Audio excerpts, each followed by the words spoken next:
Moved. Kitty, you want to second it? Second. Okay, all in favor? Aye. Motion so carried. Can everybody please stand for the pledge?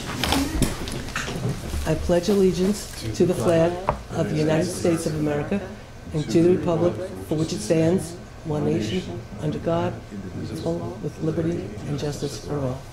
Okay, thanks. Okay, so I don't think that we have any announcements for this evening, do we? Well, Okay, well, just the actually, turkey trot. Oh, Don't okay. forget Well, to sign up for the actually, turkey what we trot. should do is first accept the agenda. Does anybody want to add anything?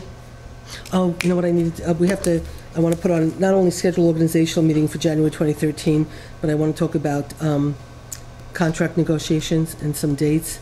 And I want to talk just really quickly about pilot negotiation. Okay? And that'll take 30 seconds. So can I have a motion to accept the agenda as amended? So moved. Can I have a second? Second. All in favor? Aye. Motion so carried. Okay, announcements, Kitty? You can sign up for the turkey trot tomorrow at Rock and Snow, and I believe Family of New Paltz, and I think they're discounting registration tickets. You can go in at 3 o'clock and get pre-registered, and the turkey trot trots off at 9 o'clock Thanksgiving morning from Water Street Market. Great. Okay, just before we start, what I am going to just do is I just want to give the board members, this is the budget that's getting submitted tomorrow to the county, to the state. Here you go. And I just will say that overall for the town AB, Highway DA, High DB, and Fire, the overall tax rate has been reduced minus 7.0963. So 7.1% we've reduced the tax levy by. The village rates will go down by 5.3%. In terms of spending, if you turn it over, we reduced total spending for the town budget this year by $568,000, and the amount of to be raised in taxes we reduced by $455,000 in the amount to be reduced in amount to be raised in taxes. So instead of raising taxes up to the 2% cap, we literally reduced it by close to 7%. So I think that's a pretty successful budget. Well, without cutting. congratulations, Supervisor. Oh, You worked very hard on this. And this is without cutting any services at all. Complete police department, buildings and grounds, highway, all sorts of services. And so... Do we have to did we override the 2% we didn't have to, cap because what in ended the- up happening is I thought originally it was line by line. I thought it was fund by fund, but it ends up being the overall Okay. bottom line. So because it was the overall bottom line, we Great. didn't have to do it. And the reason why we thought we might have to override the cap was not because we were ever exceeding, the 2%, but there were some things that were through the highway that were in the A fund that needed to be in the DB or the DA fund that were misappropriated in terms of how they were budgeted and taxed on. And so we had to shift things to make it work with the controller's basic legal standards. And so by moving some things out of the A fund into the DB, it forced it going above the 2% cap. And even though the money was saved in other lines, so we thought originally we'd have to go above the vote to go above the cap on certain lines, but we're actually 7% less. Right. So Good. we are triple under the cap. Okay. Okay, or quadruple under the cap. So anyway, so that's where we're at. This is it. This is final, and this is what is going to the state tomorrow. So you guys all have copies. Okay? Wonderful. So I guess trying to figure out the best way to sort of handle tonight in terms of doing this. I'll ask the board, do you think it would be best to invite both of the participants up, or invite one up at a time, or how do you think? Well, I think it would be good to hear each of them, but I think it would really help me if you could explain what your concerns are about changing and ask them to address them in I their just really have just presentation. one question of Rose and Kieran, and basically at this point that I have to ask, but again, I mean, I really feel uncomfortable without Jean being here. I just want to say one thing first, just really quickly, that the number one increase in the town government is the rising cost of health care and pension expenses. In order to control the escalating cost of health insurance, I asked Councilman Logan and Barry to explore health insurance options a few months back. Councilman Logan and Councilman Barry worked with our current broker, Mid-Hudson VIP, and brought in Rose and Kieran to present other options, and we want to thank both of you guys for being here. To do just a quick overview, and I just want to give you this. Can I just make a statement on Sure, that? sure. Just for everybody's, just to remind everybody, Rose and Kieran is a independent company doing business in the state of New York with substantial assets and net worth, and Kevin and Terry can review that. Terry and I are business partners in a piece of property on South Putt Road. I'm sure everybody by now knows about that, but I'm disclosing it again, and I want people to know that I have no business relationship with his company. I have a business relationship with him individually, but not with his company. And I'm certainly not in a position to control any numbers or any data that they bring forth today on behalf of their company. All right? Because of the cost of health insurance just rising and rising and rising, our labor attorney had come to us at the beginning of the year to talk to us about possible options to control health insurance, and started to talk about these high deductible plans that basically, in most cases, keep some of the coverage the same, but it's really the back end, if I'm explaining correctly, it's really the back end where the town, it's really a deal between the town and the insurance company or broker in terms of how we manage it, whether we pay higher deductibles and then we cover the cost to the employees, whether we don't have a deductible, but there's amount of money that the employee is responsible for, and we pay some portion of it. But regardless, the way you control the cost is between the town and the insurance company as opposed to the employee per se. But it's a different way of doing business in a sense, and a different model. And there's different ways to go about doing it. And so when Bill said that this might be a way for us to start controlling costs, I had asked Kevin and Jeff to go look at this, and they came back with these two different plans, and there are differences, but both plans we're going to look at tonight are high deductible plans in essence, in a way. There's just different approaches to how they do it. One, in essence, has a much higher copay. The other one doesn't have a copay, but so there's a certain amount of cost up front that we pay, then the employee pays, then we pick up. So it's a little bit of a difference in terms of how we do it. If I could explain something. Please go ahead. For purposes of tonight and talking with our labor council, what we want to accomplish this year is cost savings. And the way that we can do that is by adopting either plan, I believe, offered by either insurance carrier. And the assumption, however, is that with a high deductible plan, we're going to assume that we're funding 100% of the deductibility. Well, that depends, because I don't... Because I don't think, and here's why. Here's why.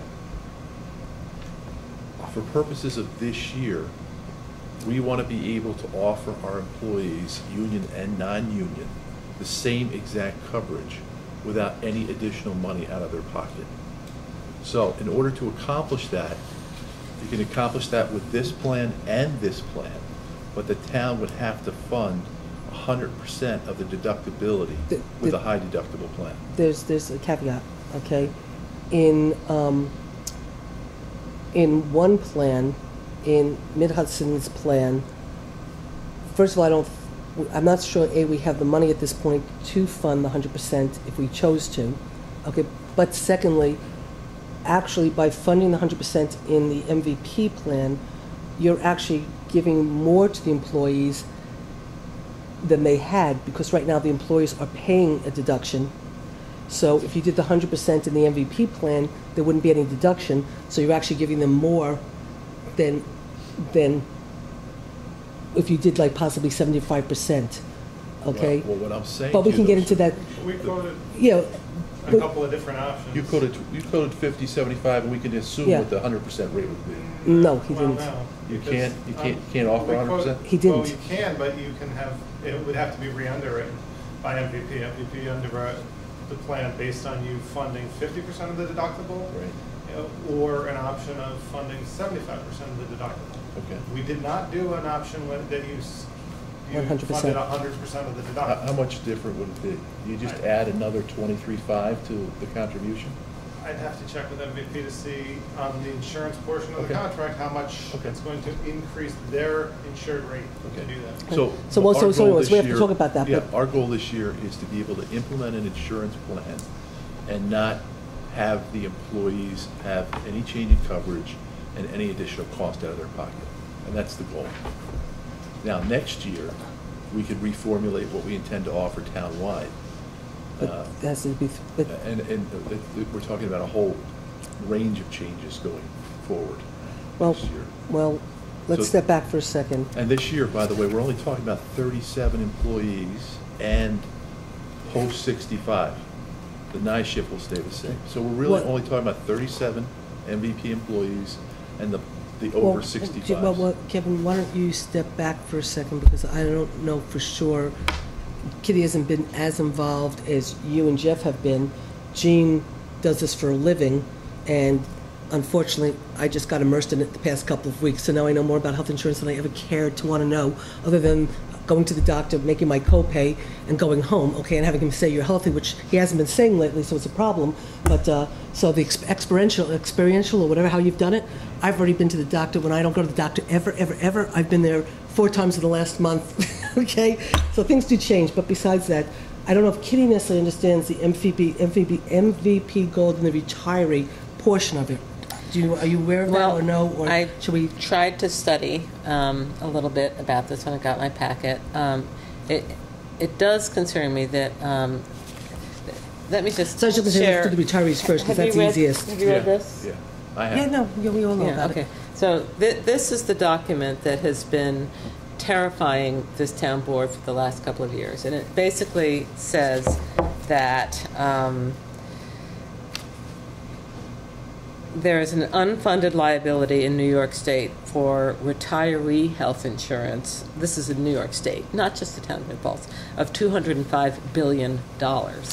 And every town is entirely responsible for its share of that. And that's what we didn't know 20 years ago when we began hiring employees and saying, of course you can count on us to pay your health insurance for the rest of your lives. And in fact, I don't know anybody who isn't a public employee who gets that kind of package What's interesting these is days.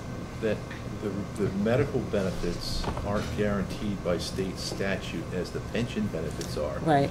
Except for,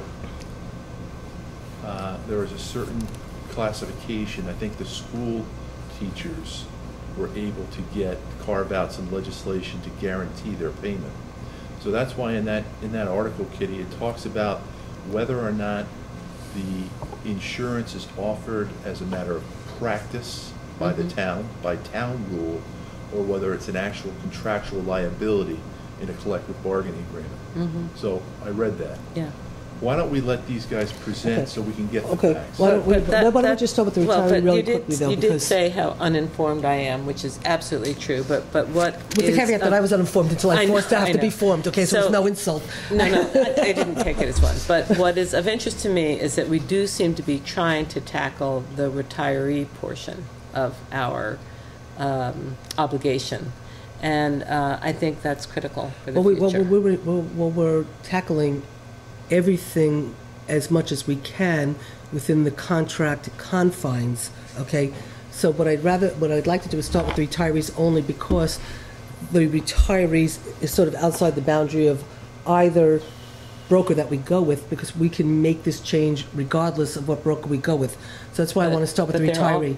But they are offering us plans for retirees. But we're doing the MVP code is the same regardless, Well, right? let's get that cleared up right from the beginning. Is it true that the MVP Gold Plan will offer the same savings no matter which company we go with? Yeah, yep.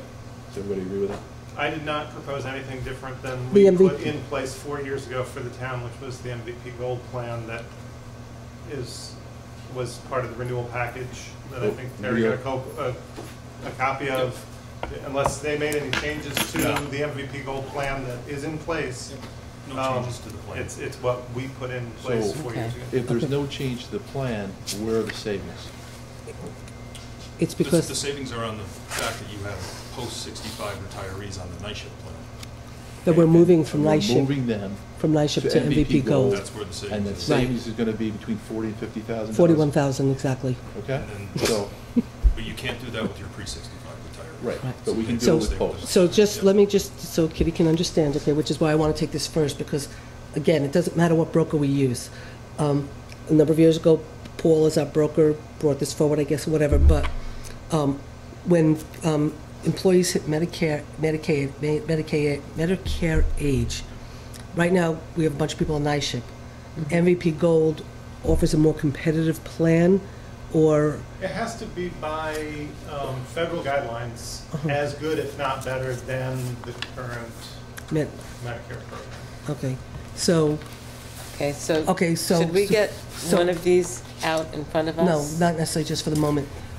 So just understand that right now in the police contract, where the police contract says that we have to offer night shift and then possibly another plan, but night shift is actually identified in the police contract, which in the other contracts, no insurance company is identified, you know that. When it comes to, though, in the police contract, when it comes to retirees, there's actually no mention of what insurance company they have to be in. It's just that we have to offer the same category. So if they retire in a family plan, Individual or family. they have to stay in a family plan. If they Okay. retire as an individual, they stay in an individual. But there's nothing in the contract that says they have to have night shift, Okay, okay?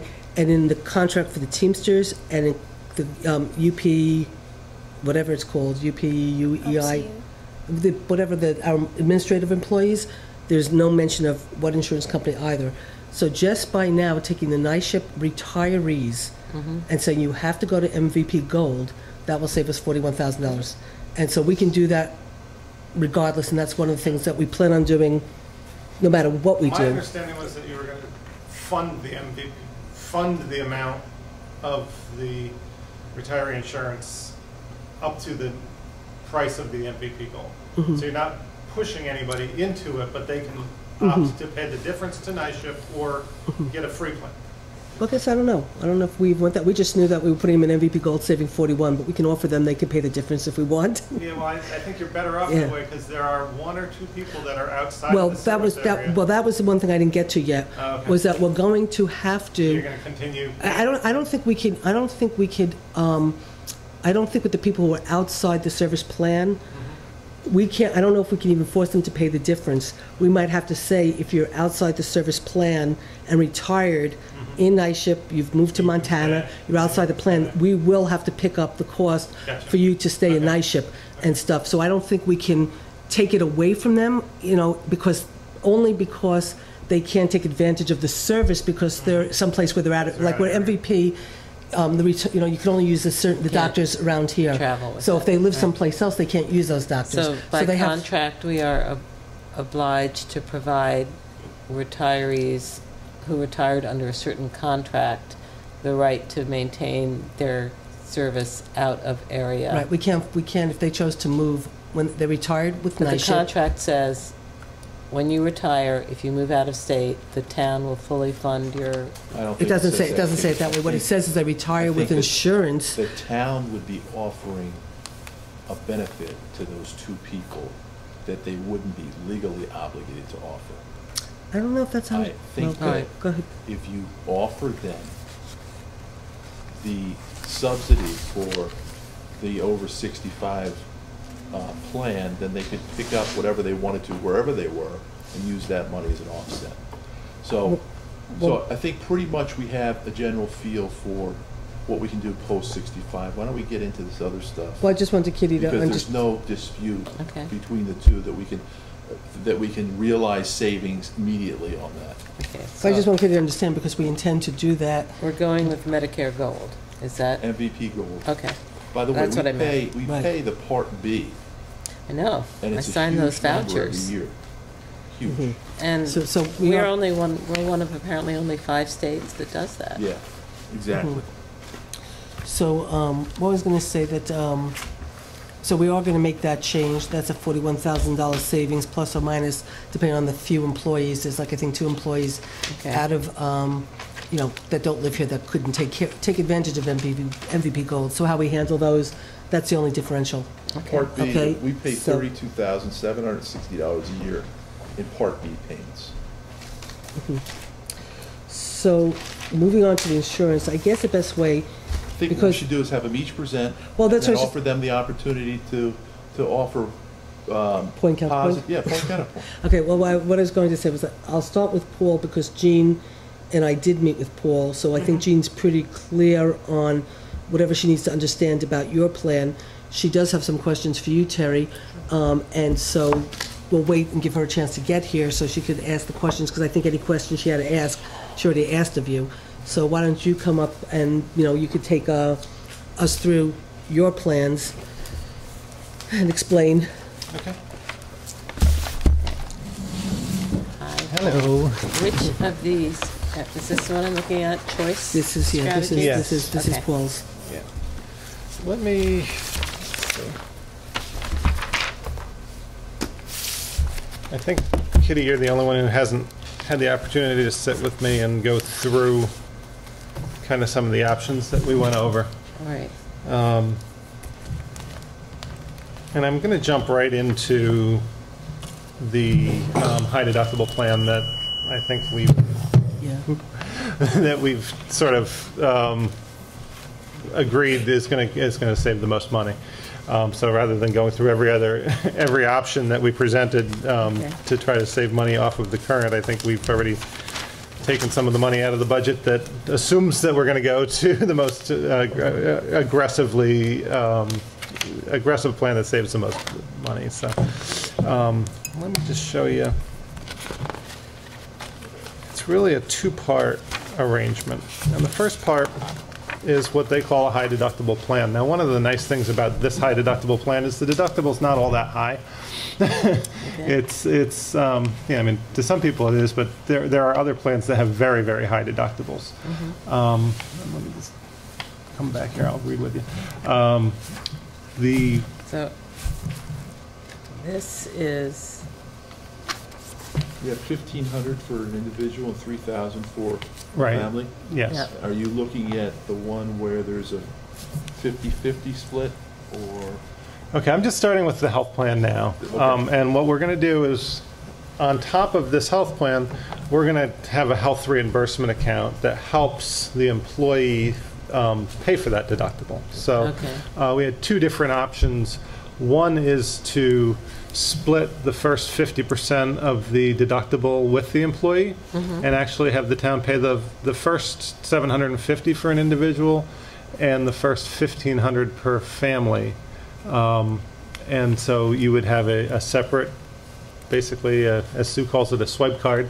It's a HRA account that has funds on it that are funded through the town. right, And then the town pays that. Now, in some ways, this can be seen as a better benefit than they currently have, because the first $750 worth of expenses or the first $1,500 are paid in full, 100%. So you go to the doctor, it costs $150.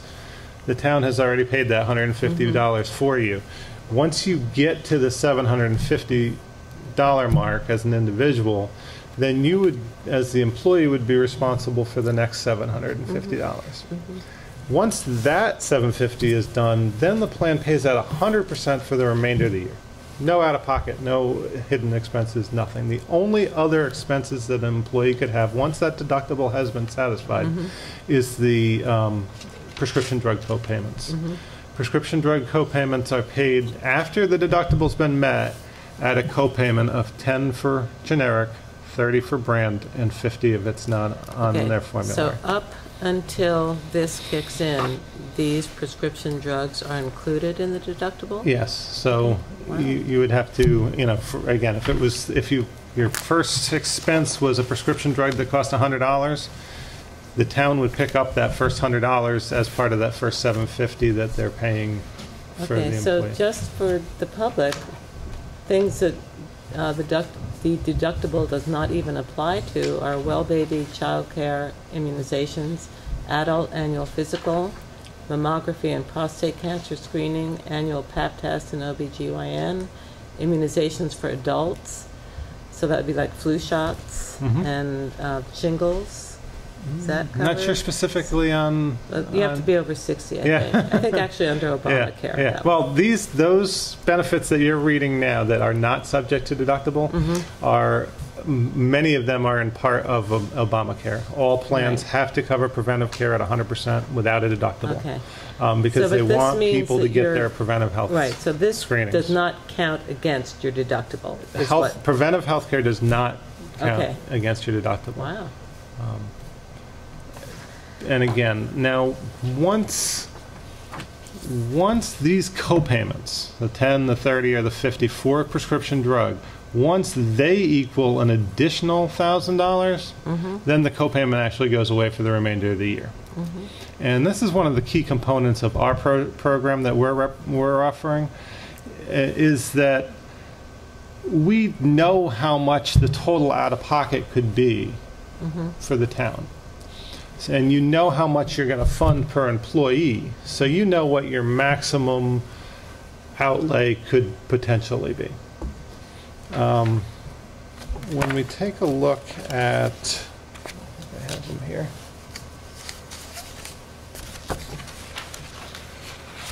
When we take a look at how this funding actually happens, let's see.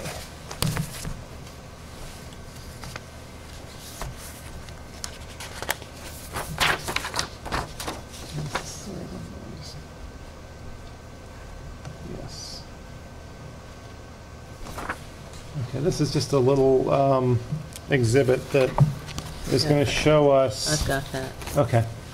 Based on, these are the current rates now at renewal. These are the proposed premium of this program. Okay, so there's a savings there. And then it calculates, okay, we're going to pay $750 per individual and $1,500 if it's a family for the town. So the most that the town could ever pay in deductible, and I think I changed these numbers slightly just to match the other exhibits that were being presented.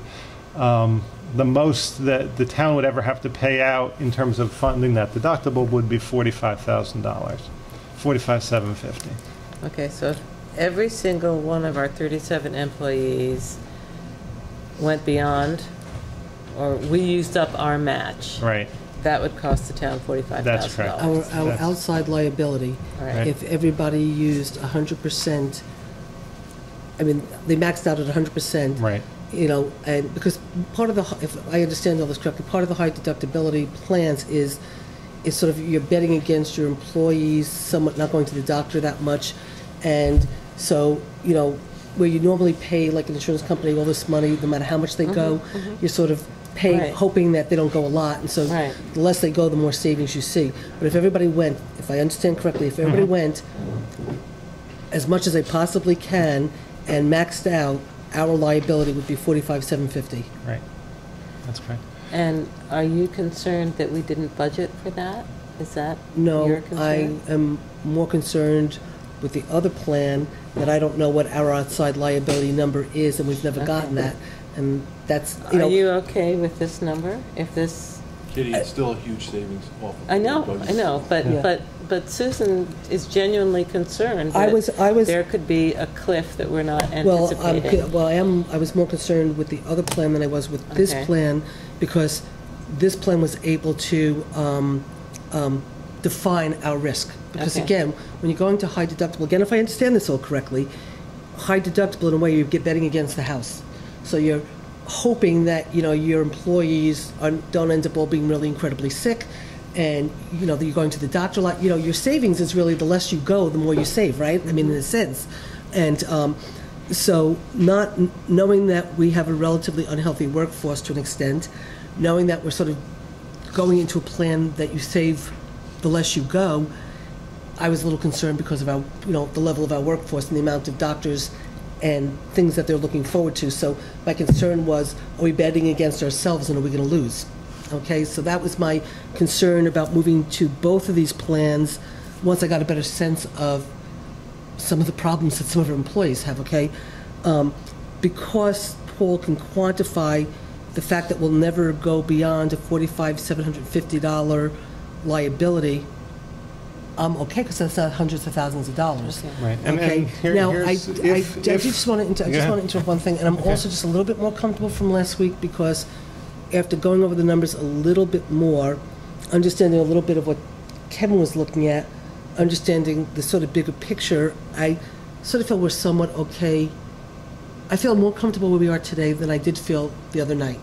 Okay, so I feel a little bit better about that. I still do just have a little bit of concern of some questions I have to ask them, and then there was one, but there was a question relative to this in terms of employees, but keep going and I'll remember what it was. Okay.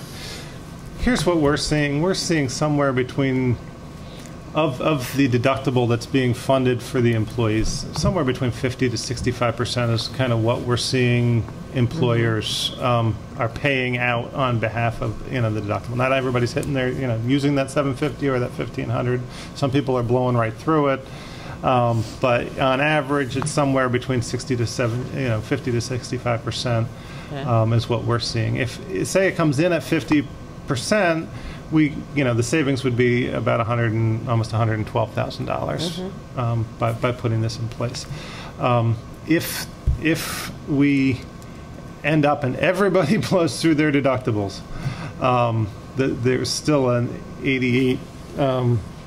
almost $89,000 savings, even if you had to fund the entire deductible. So there is a savings here.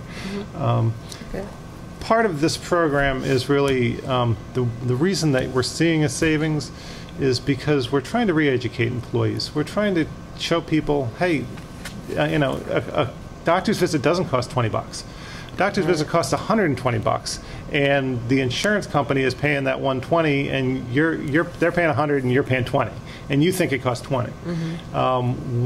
Even if it's the employer's money, when they see that bill and they say, "Wow, that cost $120," they start, the light bulb starts going on when they say, "Oh, wait a minute, I got the second half of this deductible that I got to spend. Right. Maybe I want to, go to Ask for a generic. Or maybe I want to go to first care instead of going to the emergency room." Because once you see the emergency room cost versus first care's cost, you're going to be even more enlightened. So it's that, and the other thing it does is to make a smarter consumer. I'll use an example of myself. I broke my elbow, and the elbow is the type of injury you don't cast because it can reduce range of motion. And so I went to get the arm looked at and x-rayed, and I got a bill for setting my arm. And they didn't set my arm. They didn't touch my arm. So why am I getting billed for setting my arm? Had I had this plan and it was coming out of my pocket, I certainly would have fought harder to get that bill taken care of and erased, because that was fraudulent. And that's another way that this type of plan helps to save money, because it makes it more transparent to the employee of where that money is going. So we would be choosing which one of these? Well, this is sort of your range of where your liability is, and I mean, if only 20% uses their deductible, then this is how much your savings is. If 100% uses their deductible, that's what your savings is. But we can quantify it, because the backbone of the plan is that once the deductible's met, all these services are covered at 100%. So we know that they're 100% services, they're paid in full by the carrier, so we're ensuring that. But the police would not go over to this, because They could if they we still They pay could. for Well, the they can. annual physicals for police, but if they went to this, that would be an additional charge we wouldn't have. But the police can pick this up. It's just that right now, they get offered night shift, They pay the difference. and or they can go to this. Some of them are on MVP, so they're not all on night shift, but they have the right to be on night shift. Is this the plan that offers gym discount membership? Well, that was what we had. I The see. plan we have now has three What's it alternative called? Triage? Trivantage. Trivantage. So there's a Which is plan. the most expensive plan offered to anybody right now. Is that true? Well, Kevin, be careful. Not the most, but it's Here's a- it's I have up a there. question. But remember, we have to, My just remember, question, Kevin, we have to do Susan. comparable, My, that's all. I'm just saying, just be careful how you phrase things. I'm gonna ahead. be very careful how I phrase things, okay, Susan? What? So you don't have to remind me. No, I'm just saying. Don't remind me. Okay, go ahead. I'm gonna take on another role Okay, here. go ahead. There's no reason for you to do that. Okay, Under this plan, you're assuming the employees will kick in 46.5 for their 46.5. deductible. no, the Where's 46.5 that number is, coming from? The plan you just quoted is a $1,500 individual and a $3,000 family. Right, So the town is funding the first half, right, and the employees picking up the second half. right. How are So we gonna convince our employees to pay money they're not paying now? okay. Yeah, if it's an individual employee, their half of the deductible would be $750, or if it's a family, their half of the deductible would be $1,500. Okay, so I'm confused at where you're getting 40. they don't no, the have to pay anything 46.5, now. no, the 46.5, Kevin, is if, The 46.5, I'll explain it to you, is the sum total of the contribution that would have to be made by the employees. Oh, No, you're, no, what? No. by the town. No, I know, kidding. Looking at page 1, you're talking about funding 50% of the deductible, the town funding 50%. Right. I'm looking at your column down here, Oh. 46.5. You're looking at total. I'm sorry. Yep, I see what you're. 46.5 is the Where's total that? the town would contribute. Right. And 46.5 would be contributed by employees. That's correct. Okay. Yeah, that's correct. I didn't realize you were annualizing their numbers. That's why I was Right. confused. If That's- they use 100%, right, that's our, then we that's would our, each pay. that's Right. outside, that's Although outside. Paul has since down, 46.5 has become 45 in this new sheet, but Okay. Yeah, But- and I can but share that Paul, with you when- guys. When that happens, do you ask the employee to fund the account, or It's do you wait for the employee to incur the cost before you require them to pay? okay. Well, basically, the HRA card that is going to be given to the employee will have pre-funded amounts on it. So it'll either be, if they have a family, it'll be $1,500, or if they're individual, they'll have a $750 card. Okay. Once they hit through that money that you're paying, the town is paying, now it's their responsibility for the next $750. So that's going to be out of their pocket. So they're going to submit to MVP, and MVP is going to say, you got a deductible. We're not paying that $750. That's coming out of your pocket. Now, one of the things we typically do with employers is say, we will set up a FSA for you. We'll set up a savings, basically a savings account that allows the employees to put money into this account on a tax-free basis. So basically, if you had a $750 deductible, it's now $500 because the government's helping you pay for that extra $750. So that's typically how we. But so that I understand, they're going from a plan now where they make co-payments. Where they make co-payments. So, Versus a plan and the where- way we would sell this to the employee is that you no longer are going to have to make any co-payments, and you're going to know how much this plan is going to cost you out of your pocket every single year. And once you get through that donut hole, basically, now you've got a paid in full plan. Everything's paid in full, no co-payments. You don't even have to worry about it, other than your prescription drug co-payments. And if your prescription drug co-payments add up to $1,000, they'll even go away. And so that's, it's much more easy for the town to budget, Yeah. but it's also easier for the employee to budget too, because they don't have to worry about, hey, when I go to the emergency room, that's a $200 copayment, or that's a $100, service on the ambulance type of thing. So it helps them plan it as well, And your copay on the hospital is 200. currently.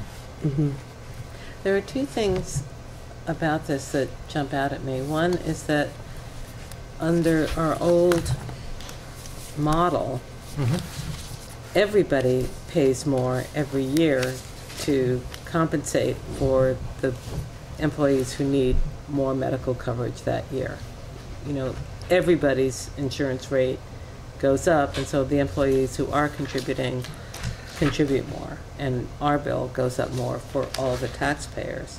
And it does seem to me to be just a more fair model that in a given year, when all of your children may fall off of their bicycles and break their arms, you may have to pay $750, but next year you won't. You know, no, lightning is not going to strike twice. And the other thing that strikes me is that, as I said before, other than the people I know in public who are employed by municipalities, I don't know anybody who gets a deal like this. Well, I mean, unfortunately, we're in a situation, though, because if we'd started this a while ago, and then we started negotiating with the unions, we could negotiate changes, differences, whatever. Right now, based on our contracts, we're obligated to give at least comparable insurance, you know, comparable coverage, okay? So we have to, no matter what we decide to do tonight, what we have to do is we have to make sure, and actually, we really, in some ways, we're obligated to let the unions know ahead of time that we were planning on looking at changing the insurance, and we haven't talked to the unions, so we're sort of like, really, it's like a fait accompli. Well, but anyway, based on that's our bad. I understand that. No, I understand starting in that. January, we I were understand talking that. about I understand needing that. to I know. I understand that's start bad. doing We've sort of this. given a heads up to the unions, but we haven't really given a heads up. We're really doing this, okay? But all the point I'm just trying to say is, no matter what we do, regardless of whether or not hardly anybody out there has this kind of health insurance, okay? We can't change that tonight. We can change that going forward when we start negotiations. But whatever we do tonight, we have to make sure whatever coverage we offer is comparable to the coverage that they had, because we're obligated to do that. And so with Paul's plan, in a way, with Paul's plan, the question is that 750 donut hole that you're talking about, Kevin, or the 1,500, probably 75% of the town covering that is probably comparable to what we have now, because our people are paying co-pays. Right. So that's probably comparable. So they're not paying the 750 or the 1,500. We're paying 75% of the 750 or the 1,500, Yeah. and then they're only paying that little bit of difference in a sense. And then technically, sort of at the end of the year, when they go to the doctor, when you see how many times they went to the doctor, if the copay would have equaled X amount, but because they went to the doctor and they're paying that actual cost, and that's more, we might actually owe people some money back at the end of the year. So And that I stuff, because understand it, are we gonna offer with Paul's program, I just wanna understand it, are we offering the town picking up 50% of the deductible or 75? in my conversation with In Bill order to get the Wallens, unions and everybody, I think Bill wants us to pick up as much as we can. All right, well, here's the it exhibit. has to be at least 75%. Here's the exhibit that picks it up at 75%. Thank you. And so that would, I think we have to look at the 75%. I don't think the 50% does it. okay. So the and- worst case scenario, saying everybody hit their deductible, meaning that their own personal out-of-pocket is $375. Right. After you've paid the first 12, right, after you've paid the first 1125, For individual and a higher amount Right. for family. Right. Now, let me ask you a question. $750 per family, then the absolute worst case is that you would save $55,000 and you'd have to pay $68,000 out in deductibles. That's the absolute worst. That's the absolute The- worst. the If most we likely guess scenario is at 80. 50% to 65%, 80 something. $80,000, yeah. Okay, so Paul, Between $80,000 and Just so $90,000. that we know where we stand, if you were to take this plan, Mm-hmm. add it to what we anticipate for NISHIP, and 103,000, I think we're gonna pay for MVP Gold, what would the total bill be to the town, do you know? Total bill to the town. Well, 37, I guess we don't know how many are family. And this one does have 1+1? Is that EE plus spouse? For the 37 people, Kevin, Oh, yeah, here we have. Yeah, if we took the 37 people, All give me right. the total. multiply 42,641, multiply that by 12 months, and that gives you your total for... 42,641 is the premium, right? Yep. Times 12. Yep, times 12 months. 42,641, 42,641 times 12. Somebody gonna write this down? I will. 511,692. Okay. plus, why don't we go with 65%? No, I'm sorry. Why don't we go with the 75%? What's the number? It would be, what was it, 23.5 times 3, Paul? Yeah, it would be 65%. 23.5 times 3, right? No, it's 46 plus 23, 69, right? 75%? 69,000? It's 68,625. Okay, 69,000, all right? Yep. Okay, so that's, what was the first number? 511,692. 511,692? Mm-hmm. Okay, so that's 580,692.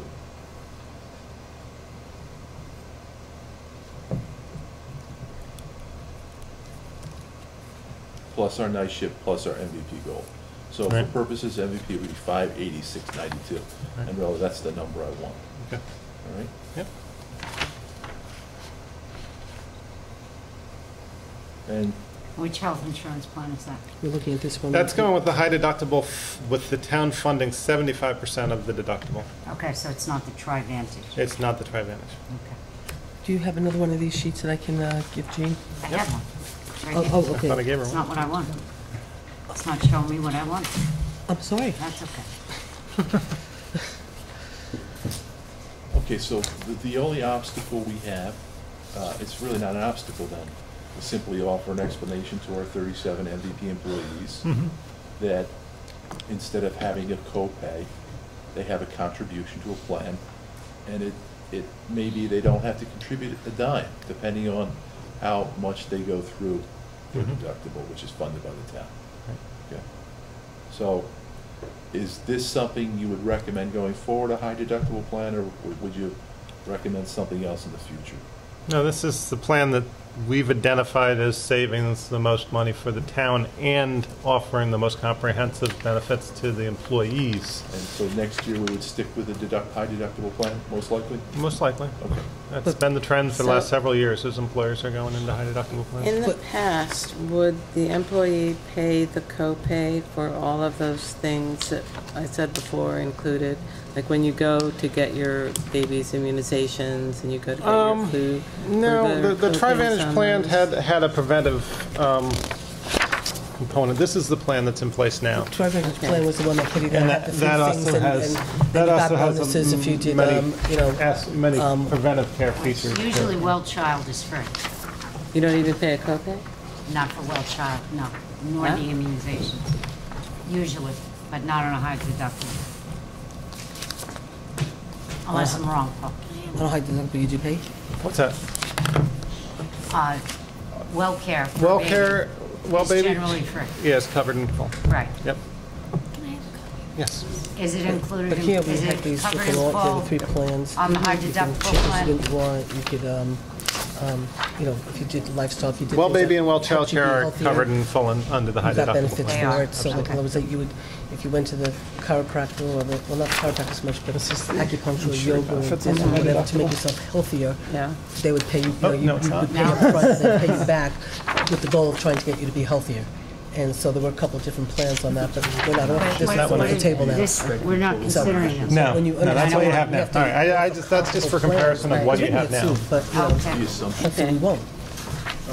Now, and under this high deductible, in terms of chiropractors and that kind of, we're still, Chiropractic is treated as any other illness and covered after the deductible has been met. and is it a different, is it, well, technically, we're not going to have, well, okay. Once Right, but there's no that deductible has been right. met, whether it's by the town or by the employee, right. then after that, chiropractic services are covered at 100%. Are there any kind of services that were offered under the existing plan that the employees have right now that would not be covered by moving to a high deductible? There are a few. It's on the Trivantage. It gives you some. There's about $300. That's whether you pick the active lifestyle, the family focus, or the healthy alternatives. For example, Healthy Alternatives reimburses for massage therapy, acupuncture, and other types of alternative medical therapies. So those are things that aren't usually associated with medical care. To be quite honest, prior to putting the TriVantage plan in place, we had a straight HMO program that didn't cover those things either. So, you know, it was added, but it's not something, I mean, that's not a core medical. Right, but I'm just trying to understand Component, in terms yeah. of the nuances of the union contract in terms of comparing, offering comparable insurance Gotcha. or comparable coverage. I just want to understand where the holes might be, just so Yeah. you know, Yeah. moving forward. What about under family I don't think focus? MVP was ever negotiated in, though. I mean, No, but the language. the night shift plan wouldn't have those types of services No, that I offered know. either. I know, I Okay. understand that, but in Okay. the other, in the other, existing. in the other contracts, okay, Mm-hmm. where they don't identify NISHIP, and they don't identify a specific insurance company, it's Yeah. comparable coverage, so how Right. they interpret comparable coverage. I just Gotcha. want to be prepared if Gotcha. they say it's not comparable, because I just want to understand what, Right, right. Are we losing anything over the family focus plan? Over the family focus plan, let's see. They have $300 reimbursement for kids under 18 for healthy activities like skating rinks and bowling and things like that, which you would not have under the high deductible plan. It's strictly medical benefits. Okay. So the total cost, Kitty, $300. just so you have the numbers, the 586.92, I think everybody should know this. I'm sorry, Yeah. what? The 586.92 is with this plan, with the town covering 75% of the deductible. Yep. The projected NISHIP costs, projected, because the actual rates haven't come out, for our NISHIP employees, pre-65 retirees, not including post, is $897.18, $890.718. And if we switch our post-65s over to MVP Gold, the total premium will be $103,000. So the total cost for medical will be $1,574,410.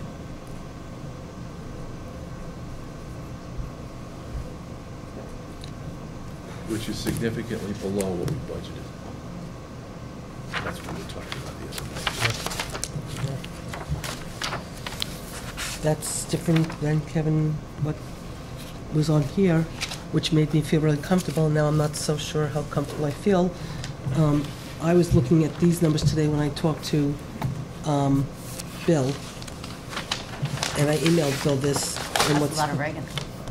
well, what was going to say that the option MVP HD plan with NISHIP, you showed 1436152. What number are you looking at?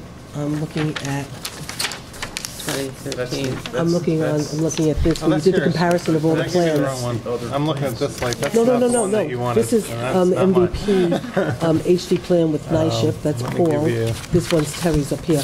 But Gina, Can I just correct you? yeah, I mean, that's why I the sheet just, that I gave you, right? yeah, That's a sheet from their company alone. okay, What well, I just said was the total cost as have them. quoted by Paul. okay.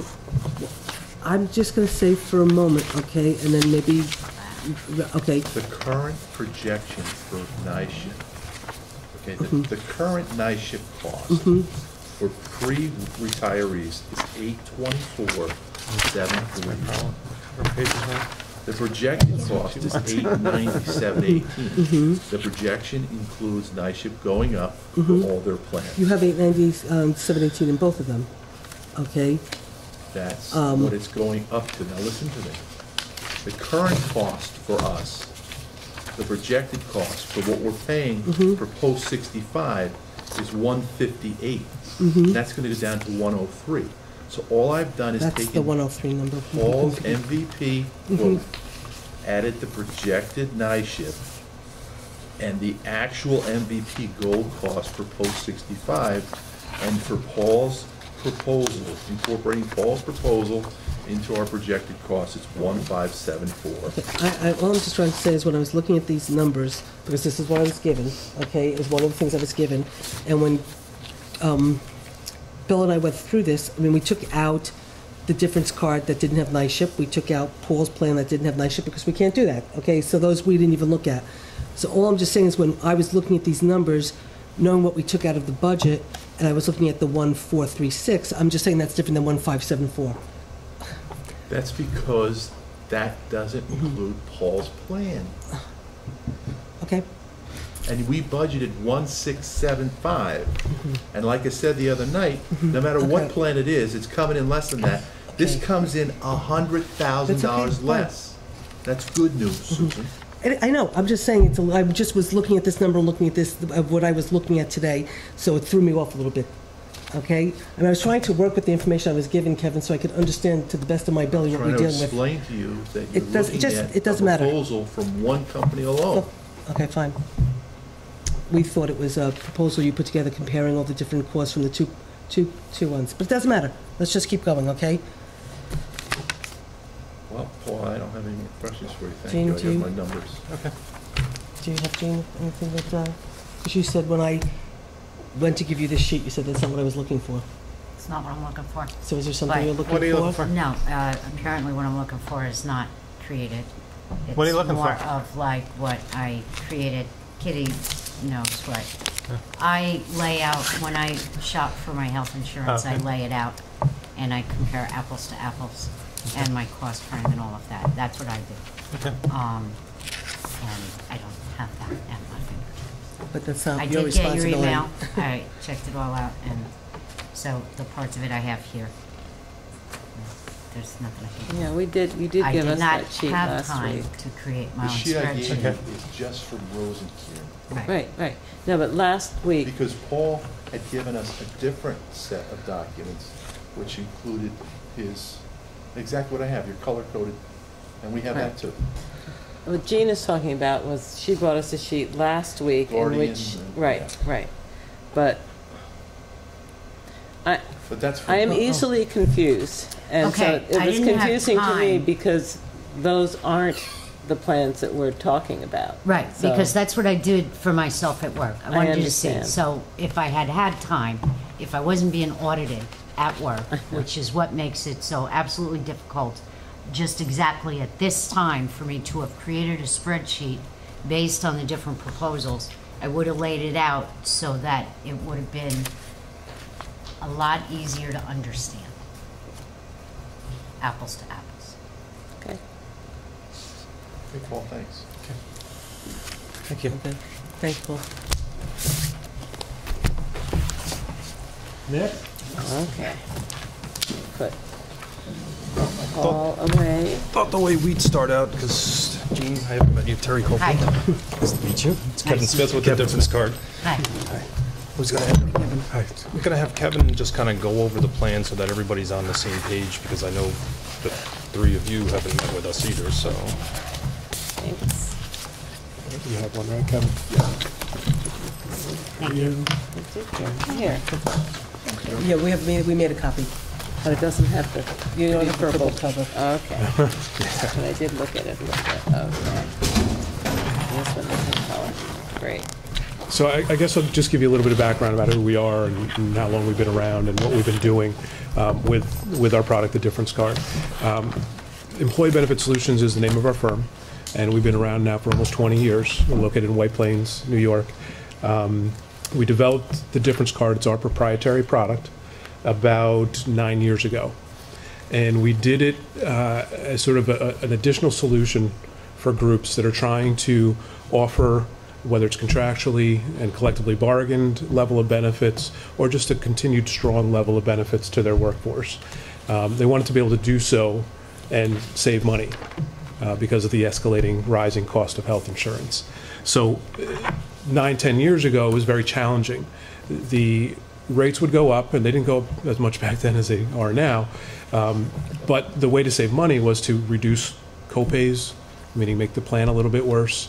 Ask for the employees to pay more towards the premium, so increase contributions, or perhaps change insurance carriers because carrier B was offering a plan of similar benefits for 10 or 15% less than carrier A. So that's typically how groups dealt with the insurance problem. We developed the difference card as sort of another answer. We wanted to be able to match a level of benefits, particularly in a collectively bargained environment where there is language about the benefits that people receive, and it does have to be negotiated to make changes and things of that nature. So the difference card product allows you to, if they have a $20 copay today, they can still have a $20 copay using the difference card. Yet it's a vehicle to save money, significant money towards the health plan. We rolled it out 9 years ago. Fast forward to today, we've saved every single client that has used the difference card money. Every single one. There's yet to be a scenario where a group has used more than the premium savings that you were able to get by changing your underlying plan. We actually competed with Rose and Kiernan for quite a number of years. We had little successes. They had more successes. They're much bigger than we were. But I think we both did enough in the marketplace to say it would probably make sense to work together, as opposed to just continually beating our heads against the wall and, us winning a few here and them winning a few there and so on. So we did decide to work together about 2.5 years ago, and now we present the product sort of collectively. They are the broker, and they deliver all the services that Rose and Kiernan has, and we are the difference card. We are a sort of a self-contained product that we administer and we service in tandem with the Rose and Kiernan team. So that's what we've been doing. We have about 450 clients that use the difference card product. And like I said, every single one has saved money. It's been extremely successful in that manner. The way we're able to sort of estimate and forecast utilization is a little bit different than how a high deductible plan works. A high deductible, everything kind of flows towards just one amount. And then you try to come up with, well, are we going to use 50%, or are we going to use 60%, or 80%, or 100%? Or, I mean, it's just, you're trying to hit a target that moves in much bigger steps because of how money is spent. Money spent in a high deductible plan is, Paul had mentioned it before, you go to the doctor and you're used to paying a $20 copay, and the insurance carrier pays the rest of that copay, and it could be another $100. In a high deductible world, that entire amount gets applied to your health plan. So if you go to see a doctor and it's $120, that's a big step. So that could move the target. If you go to the emergency room, average cost of the emergency room is probably in the ballpark of about $500. So there's another big step. Pharmacy is the most heavily utilized part of any plan, no matter what company or segment of employees you have. And those amounts, certainly the generics are less expensive, but there's medication that's really expensive on a monthly basis. And if people need to fill those prescriptions, you're now moving the needle again in a big step. So what the difference card does is a little different, but we still have copays for all the things that people go to: the pharmacy, emergency room, doctor, urgent care, things like that, things that happen on a more regular basis. There's still a copay, and the amount that the needle moves is just the difference, hence the name of the product. So if we brought, just as an example, a $40 copay instead of a $20 copay, we'd make up the additional $20 anytime somebody needs to see the doctor. When you say we, it's the town that's paying. The town. The collective we. The town would pay. No, but it's important for us Yes. to understand that when we talk about the $40 copay, we're paying through the town through, if we take this project, this plan on, we're paying, like we're in Paul's plan, if we do 75%, we're paying that donut hole between the $1,500 and $3,000, we're paying 75%. In this plan, they're still doing copays, but we're paying, because we're going for a high deductible, that's why we're getting a lower premium for the insurance company, but we're making up the difference for the copay. Right. So- Correct. So the donut hole is in little bites, as opposed to, potentially a donut that But is. but by you saying we're going to pick Yes. it up, it might mean I'm the sorry, insurance the company's town. picking it up versus the town, Yes, so let's be yes, really clear. The town, yes, Yeah, to be yeah. clear. The town would pick up. What the- happened to the balance of the bill? Or it's a $40 copay bill, but you're only charging the employees a $20 copay? The Otherwise, employee- what happened to the balance of the bill? That was $120. The The insurance company. carrier covers the rest beyond the copay, just like they do today. They give you a lower premium because instead of $20 being the member responsibility and the rest being the insurance carrier responsibility, $40 now the member responsibility, which means $20 less each time somebody uses that service from the insurance carrier. So that's why you get a lower premium for making those changes. So our experience has been that for a group of employees to accept and understand a change in their copay and then a card that can cover that difference, it's what they're doing now. I mean, you mentioned it before. You go and you pay your copay. It's what people do now. It's what they have. It's been bargained to a certain extent, and we can match that level of benefit with the difference card and save the town significant money, and it's not going to change the benefit that the employee receives or has to pay when they go to for services. Gene, if you want to think about it, the $120 that the service costs, right now the bulk of your employees are on the $10 copay plan. So you have, the employee still picks up the $10, the town picks up the $30, and the insurance company picks up the additional $80. The way it goes right now is that the employee picks up the $10 and the insurance company picks up the $110 difference. So that's a little bit about who we are. As we get into the presentation, I'm going to spend just a second on the second page, after page 2, which is the results. We had an actuary certify our book of business over a 6-year period of how do we do. Do we save our groups a little bit of money, or a lot of money, or maybe no money? I mentioned before, we've saved every group money. The lowest amount that we have saved is 5%. Our groups, that between 5 and 10% total savings was about 6% of our groups, which means 94% of our groups save at least 10% of the annual spend by using this program. Actual savings are actually close to 19%. And again, this is with delivering a similar benefit level to what you have today. So we come into a company and they're spending X.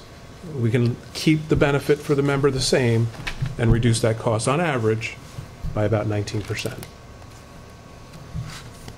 It's actually page 3, I think. Just so that everybody's clear, it's page 3. Oh. That's the 37. For the 37 employees, correct, just as far as the finances. All right, I'm on page 2.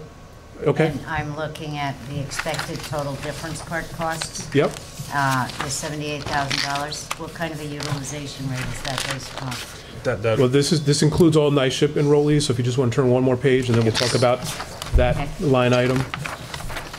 Now, when we talk about utilization, again, in a high deductible world, it's a needle that moves fairly frequently. In our world, we have about 80,000 difference card members.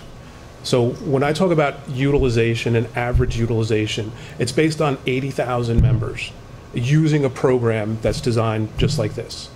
So when I talk about how often people go and use the doctor and go to, pay their doctor copay, or go to the emergency room, or satisfy a deductible. Now, a deductible to me is a whole lot different than a high deductible, because a high deductible applies to pharmacy and doctors and specialists and urgent care and all of those things. In my program, the deductible applies to surgery, hospital admission, high-tech imaging in a hospital setting. Not a whole lot else does the deductible apply. So when I talk about utilization, it's based on this big group of membership. We then inflate our numbers by anywhere from 50 to 100% over what I typically see to provide a cushion, because we don't know your group and how they use it, and certainly things do happen where you haven't used it for a while and then all of a sudden you need to use it, and that happens within every group of membership. So when I talk about expected utilization, it's going to be based on 37 contracts. How often do 37 contracts use the benefits that we're going to address with the difference card? How often will they go to the doctor? How often will they go to the emergency room? How often will they have surgical or hospital type events that will need to make up that difference? So that's where I base my expected utilization. So if we, So yes. you're using Can I- experience. We use experience of this large pool, Okay, correct? Got it. Correct. Can you just walk me through this box, the town of New Paltz? Sure. MVP only. I'm not understanding. Okay. Where these numbers are coming from. There's a page that we're going to get to, but I'll walk you through it, and if it's not going to make sense, Okay. I think it'll clear up as we get to the financial Okay. analysis. But $639,000 is your current as-is renewal premiums. Okay. If you weren't changing anything, you'd spend $639,000 for those 37 MVP employees. Okay.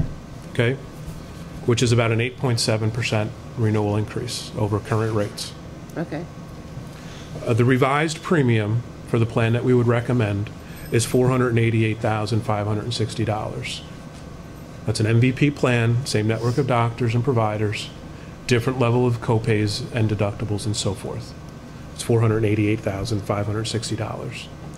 We would expect the total difference card cost, and by total cost, I mean any admin fees, any reimbursements, difference card fees, all fees associated with the difference card program, we would anticipate, based on our experience, $39,761. Is this like when you use a credit card, there's like a 2% fee? What do you mean by It's fee? how often you're going to make up those differences.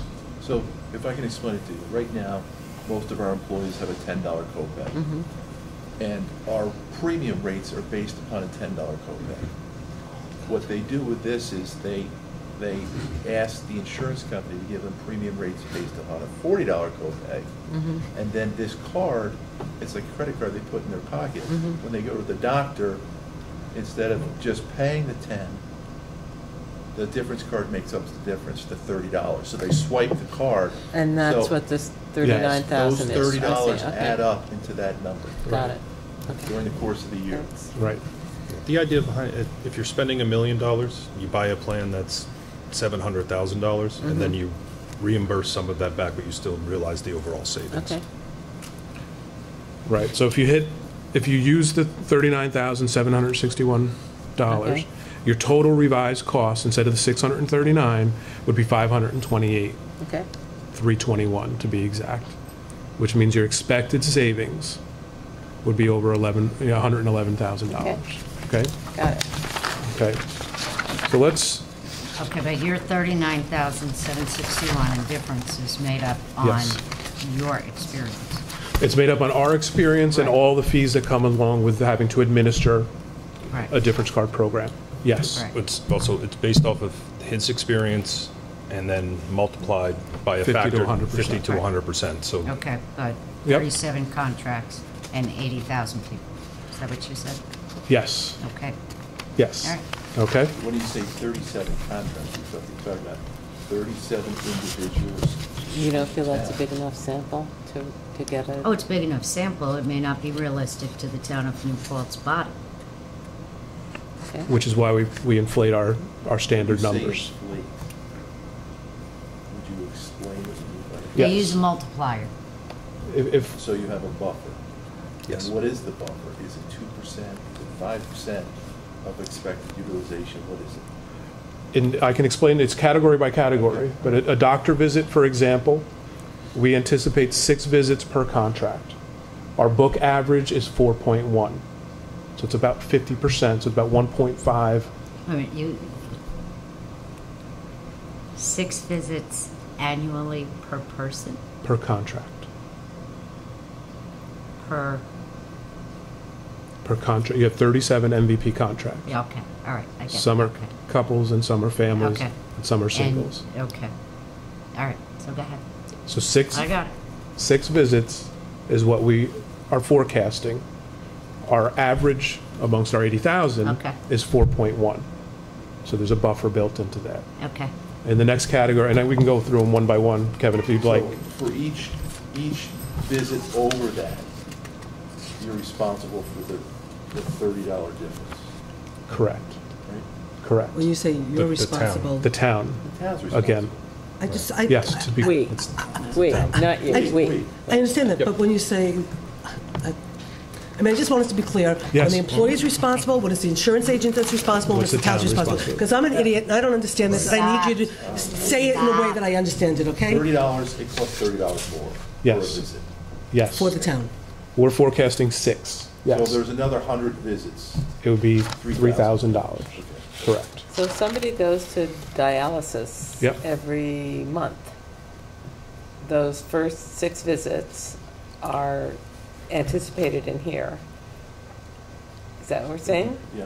We're And then we're I- anticipating that every contract will have 6. Right. So for the person on dialysis who has 12, there may be a single covered employee who doesn't use any.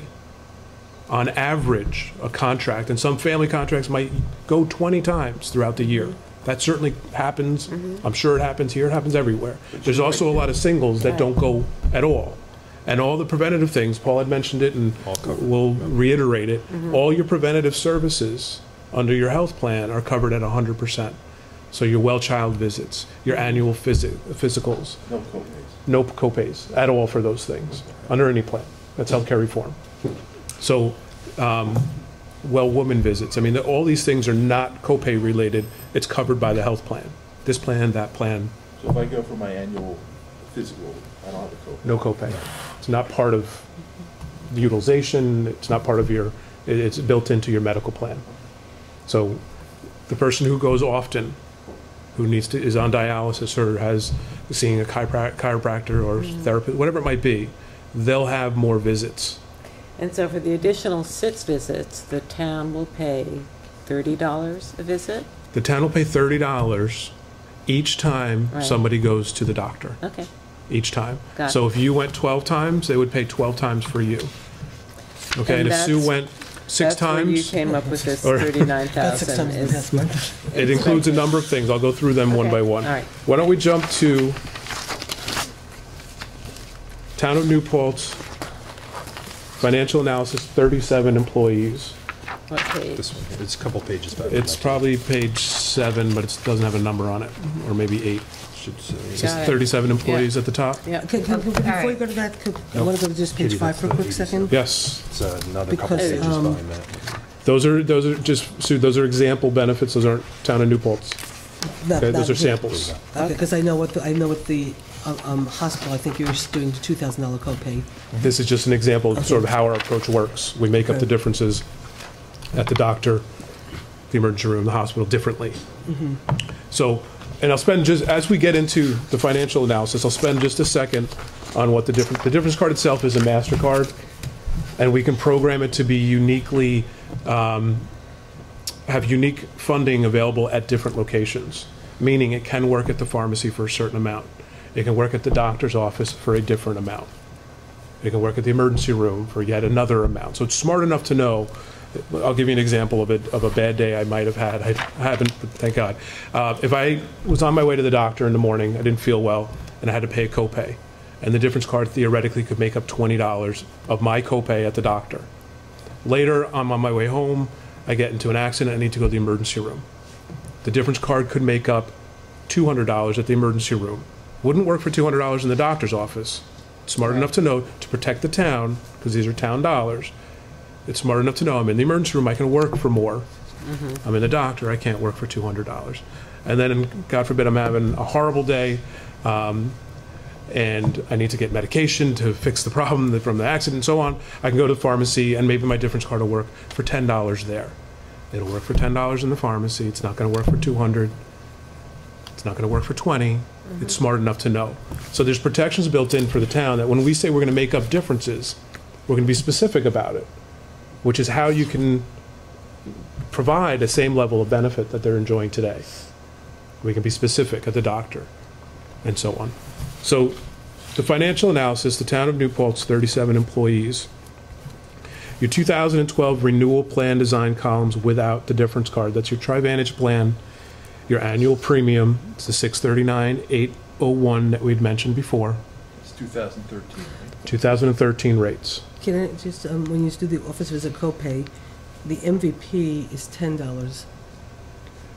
You have, with the TriVantage plan, you have a number of different copay levels. Because 10, there's 3 20, or different 30. Oh, okay, plans. so one plan is Yours is different $10. from other ones. Right, right. So some are 10, some are 15, some are 20, some are 30, amongst the offering within the 37. Okay. If you made an assumption then in the first column, I did make an assumption that everybody has a $15 copay, primary care or specialist, which is just about, I don't know if it's every single instance, but we can make every single instance $10, but I think it's just about the same level of copay that everybody has.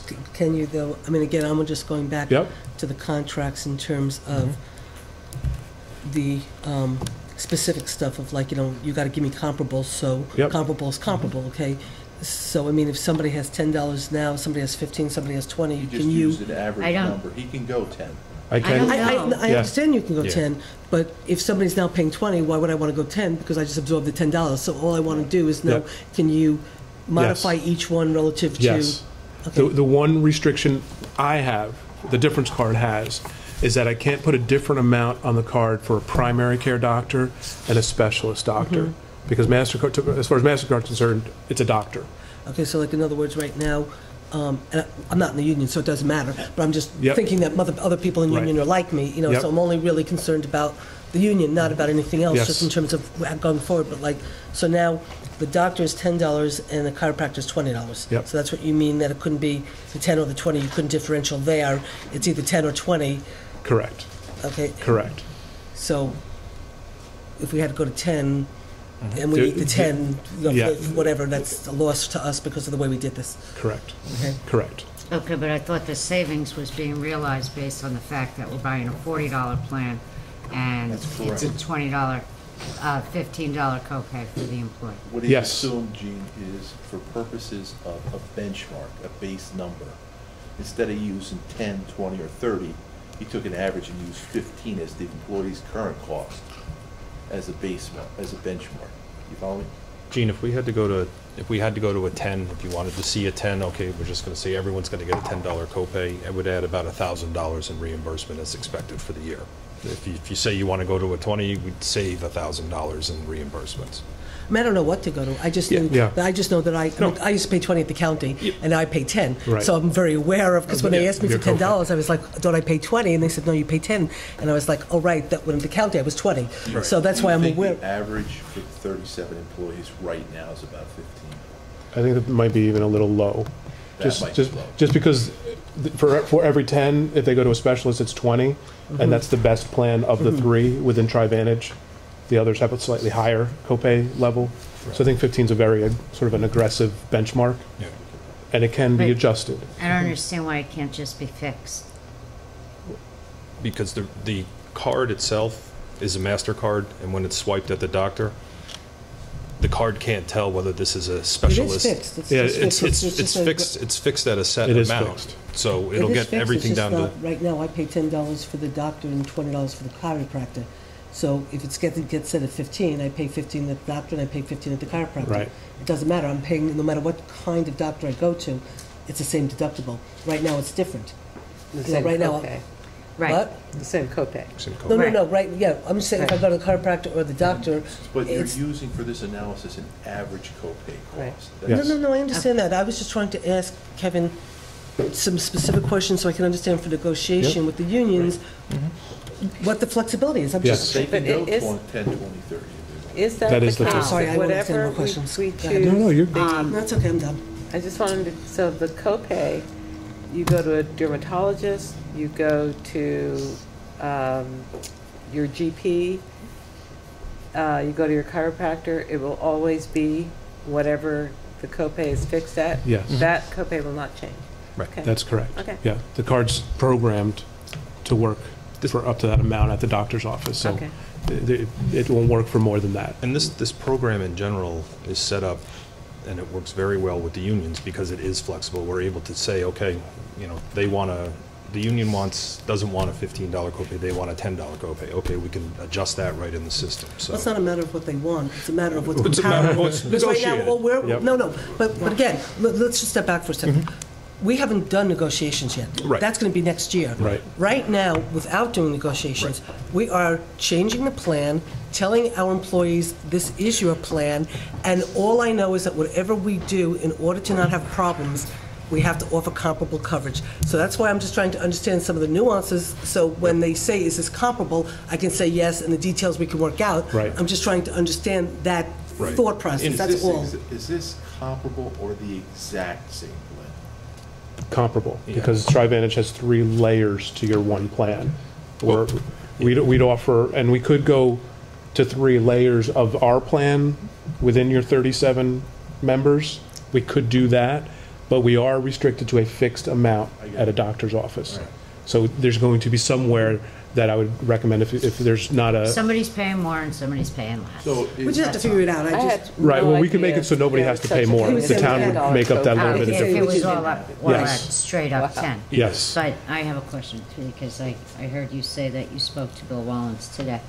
And I don't know if it's true, but it would be rational to me that when it states in a union contract that the coverage has to be comparable, we're talking in terms of comparable coverage. Right.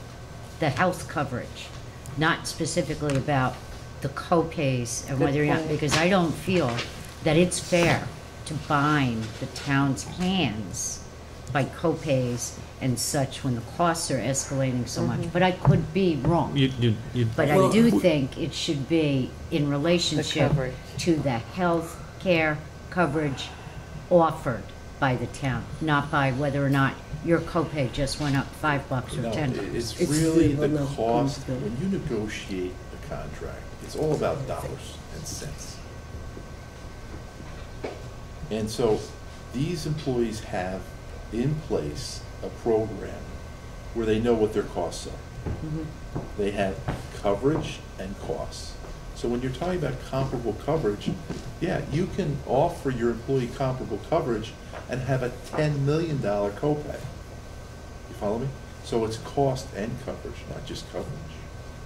No, but, I mean, I think. Oh, see, I would disagree. I think what Gene has just helped crystallize for me is that we are obligated to provide our employees with comparable health care coverage. They should always know that they're going to get free well baby visits and free immunizations and those kinds of things. I'm not sure that we're obligated to say that your copay will I think always we stay Remain the same I- forever and ever and ever. No, we not, couldn't not, be. not forever I mean, and ever, You but. we couldn't negotiate a new continue to contract. operate if But that no, were the but you, case. yeah, but no, but you still have to negotiate because Well, I think. I'm not talking about No, negotiating. no, I understand that. I'm just saying though, the $40 copay, I don't think, I could be wrong, but I did talk to Bill about this and we were on the phone for a long time, getting into some of the nitty gritty because trying to understand. I don't think we could go today and go to the unions and say, you now have a $40 copay and this is comparable coverage. I think they would say, no, it's not because I'm paying 4 times as much to go to the doctor than I did before you File a spoke. grievance. Well, that's the kind of impasse that I think we're all going to be facing in the future. But I think, we need to go back and look at our contracts and see if we're saying, if coverage is the thing that we're obliged to We do. give, then that's what we need to give. If it costs everybody more, taxpayers and the people receiving the coverage more, then that should be comparable as well. Okay, I will just, Gene brought up at our last meeting what the new model might look like, and that's where you offer your employees a certain amount, Right. and then you allow them to apply that amount to 3 or 4 different insurance plans or providers that are offering insurance. And that way, you know what it's going to cost you every year, and they can choose the efficiencies that they want. But it- Or Kitty, the coverage or that the they coverage, need. Yeah. I would tell you, I mean, we work with well over 100 towns and villages. We have Ulster County government, Sullivan, and Delaware just in this area. In every single case, if you try to change the copay, you'll have problems with the union, every single case. That, when comparable coverage to the unions means no greater copay than what I have at this moment, unless it's negotiated at, that And you're that's gonna move exactly what I from was 10 to told. 20. that's And exactly do what I was those told. go to arbitration, or do they just settle? It'll never happen unless it's a contract negotiation year. It'll never happen. And every one of our contracts are up, and they've been up for over a year, and we have to go into contract negotiations. And what our labor attorney said to me today when we talked about this, in terms of exactly what you just said, that he said that if, and I think we're okay with both plans as they're being presented, okay?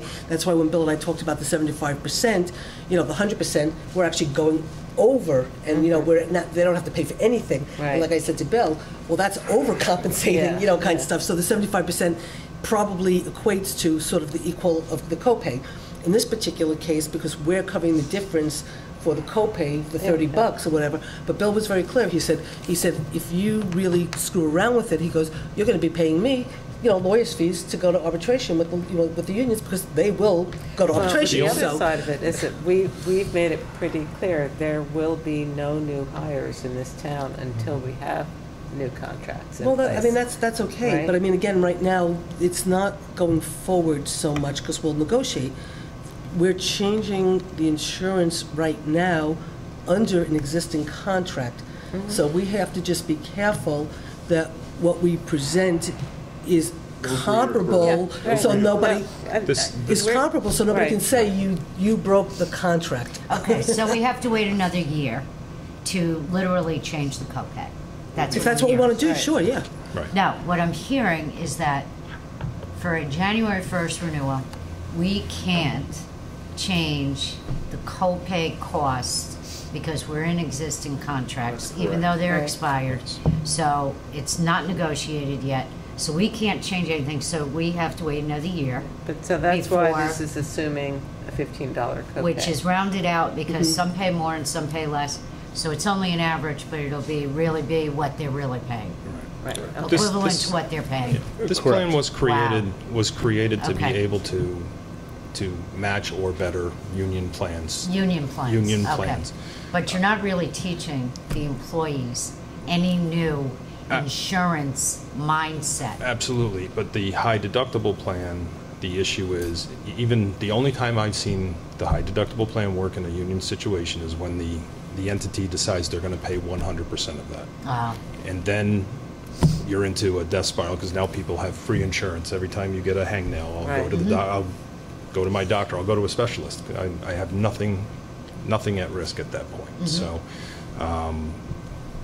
And that was one of the reasons that we became associated with the difference card, because now this allows us to give solutions to our counties, towns, everyone that we're working with, if they're in your kind of situation. You know, Ulster County self-insured. It's county self-insured. They're Yeah. 1,800 employees, so. or But they don't use, they don't 1,600. use this No. exact, they don't So use this plan. they self-fund all their claims. Yeah, Yeah. so in effect, you're self-funding the difference in Right. the the copay copay. costs. Right.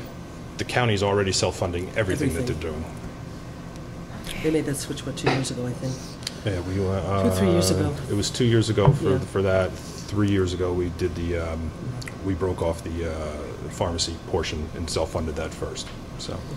I'll just do a quick little side about the pharmacy portion with the county, and I don't mean to get too off, but, because I did start doing the whatever, so normally I have to go to the doctor every 3-4 months for a blood test to make sure my medicine is, is the right, whatever. With the insurance, through the mail, I didn't have to go back to the doctor for 2 years. I had more pills than I could possibly need, not knowing if they were the right prescription, because I wasn't being forced to go back to have blood tests. So I have to sort of say, I mean, it was great, because I'm not one who goes and follows up and gets my medicine, and so for me it was good because it was always there.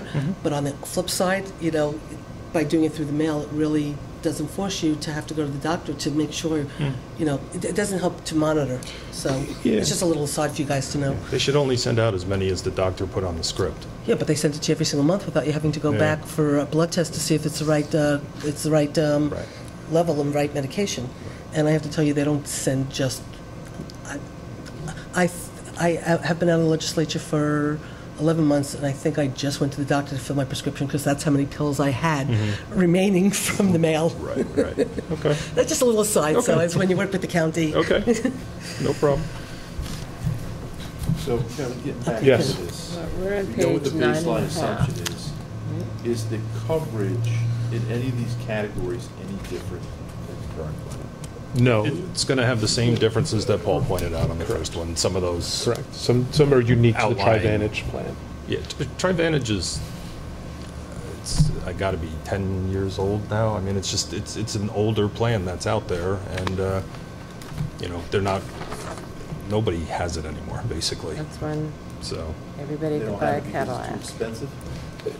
Yeah, I mean, the only times you run into it in is, these types of situations where, you're in a union situation that you can't change the plan out because it's being offered the way it's offered, and, the only solution is to go to something that covers all the copays, and they're not really offering a $10 copay anymore, so, that's why it's not out there. Can you talk about PHA plus 50? That's jumping ahead, and it also would include if there came a point when you put most of the population onto a single, we'll call it a difference card type program. Okay. It would include wellness component, and that speaks to the wellness component. It wouldn't be part of the 37 employees. So if we did just the MVP, which is what we've been spending most of the time on, I think comparatively, it would not include that wellness portion. There's a 75 and up, size-wise, in order to get Oh. those programs. Oh, Right. okay. Right. So just from a continuation standpoint, should I just continue with Sure, the please. finances on the 37 employees? So we would essentially create, if you look at the columns as we go on left to right, we have the renewal, which is the Trivantage, and the annual premiums. The next is the revised plan with the difference card, and that's a plan that we would recommend. It has higher copays, the doctor, the emergency room, hospital deductible, and so forth. The next column is what the employee benefit using the difference card would be for these services. I'm sorry, can I just, Yep. I thought the emergency room copay was $2,000. No, Okay, 200.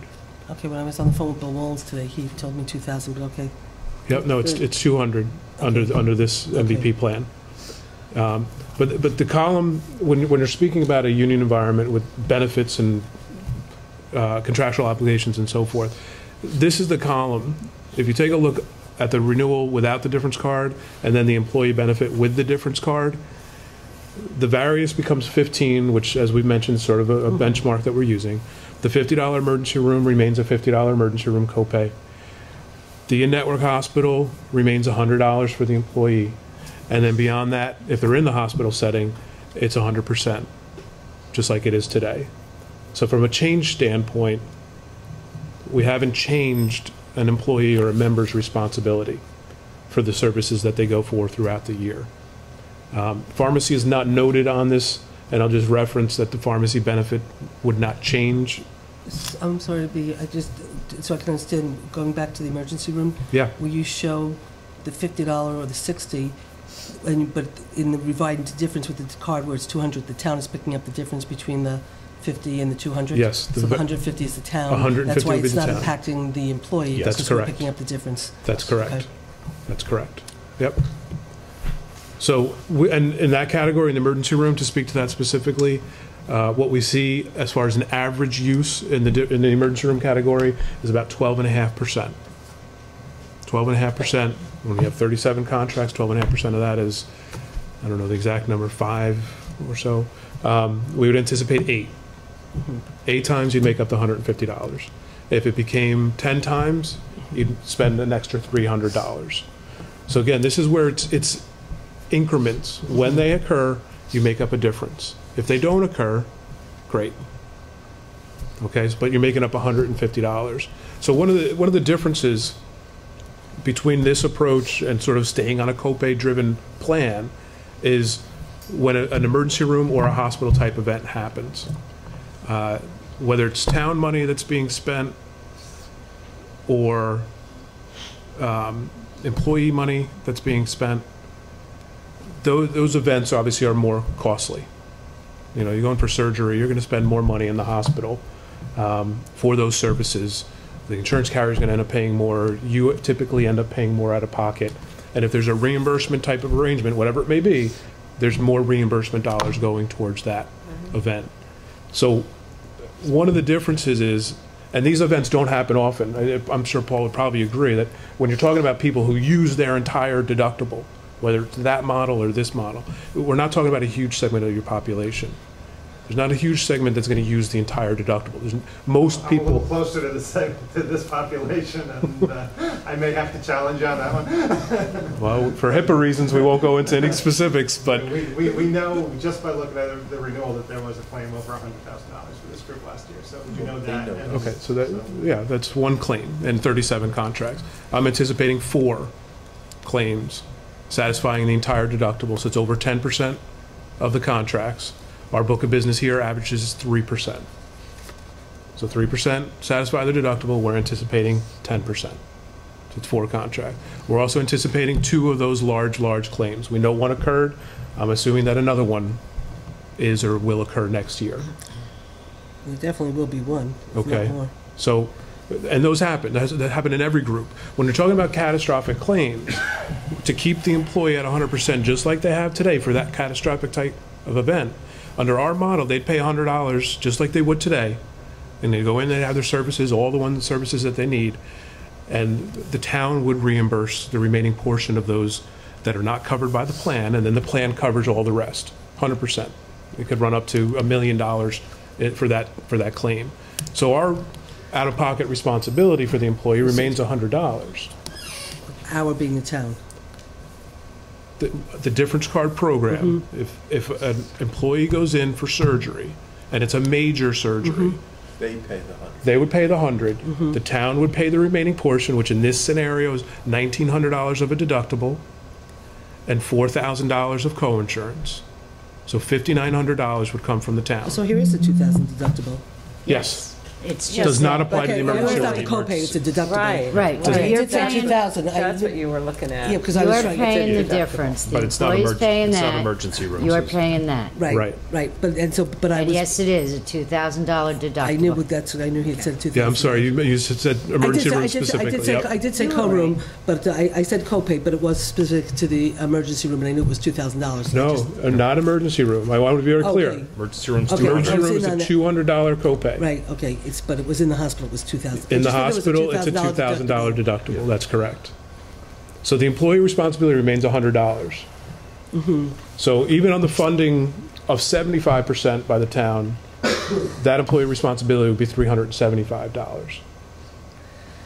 And if they're on the family plan, that would actually be $750 out of pocket for that employee. So that's, I think, one of the biggest differences between one approach and another approach.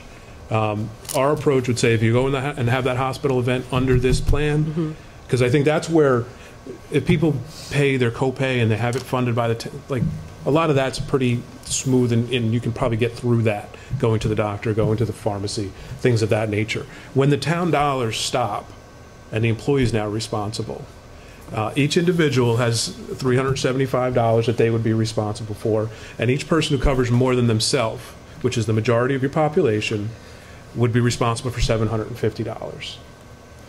So if the town has reimbursed all the deductible that they were allocating towards that contract, plan? on the other On the plan. other This, I'm trying to point out one of the major differences. And one of the major differences is that under this approach, it would be $100 out of pocket.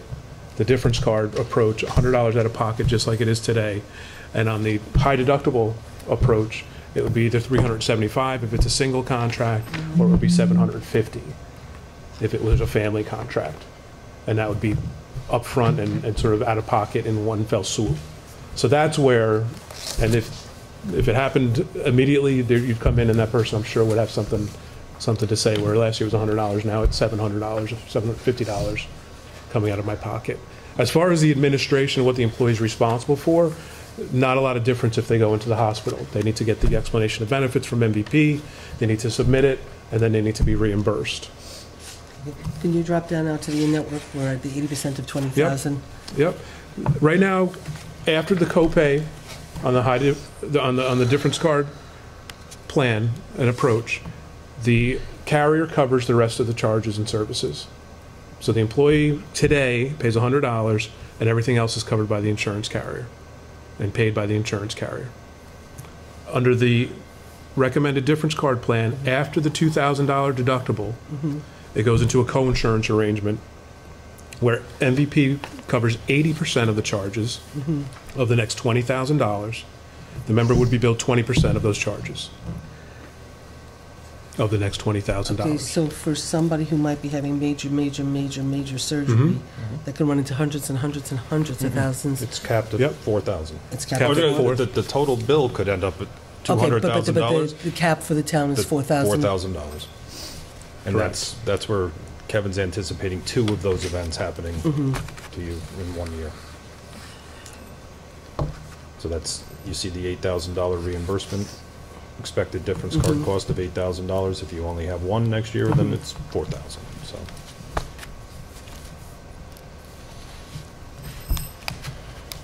Okay, so you're comfortable with, we've made up differences. The expected difference card costs, based on the numbers that we see and the averages we see within our membership, and then inflated to, because we don't know your population, is $22,350.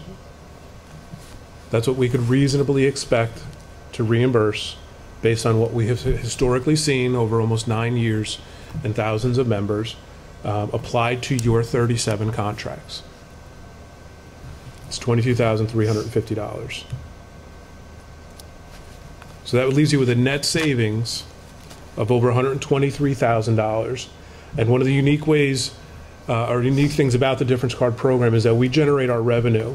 Our business model is to save our clients money. And if we do save our clients money, and the more effective we are at saving our clients money, it benefits us as well. We just collect 10% of what we're able to save our clients. So what we do from plan design selection to education to implementation is all designed to maximize the savings for our clients.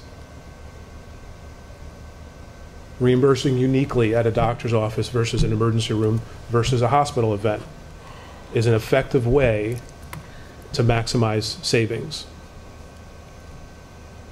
So under this approach, if you hit my numbers on the nose, and I've inflated them, but if you hit these, if you spent $22,350 in reimbursements for the employees throughout the year, you'd save $123,867 to be exact, and then 10% of that fee would come to the Difference Card, which means your net savings, after you paid the insurance carrier, after you paid all reimbursements and any MasterCard fees, and all Difference Card fees, it would be $111,480.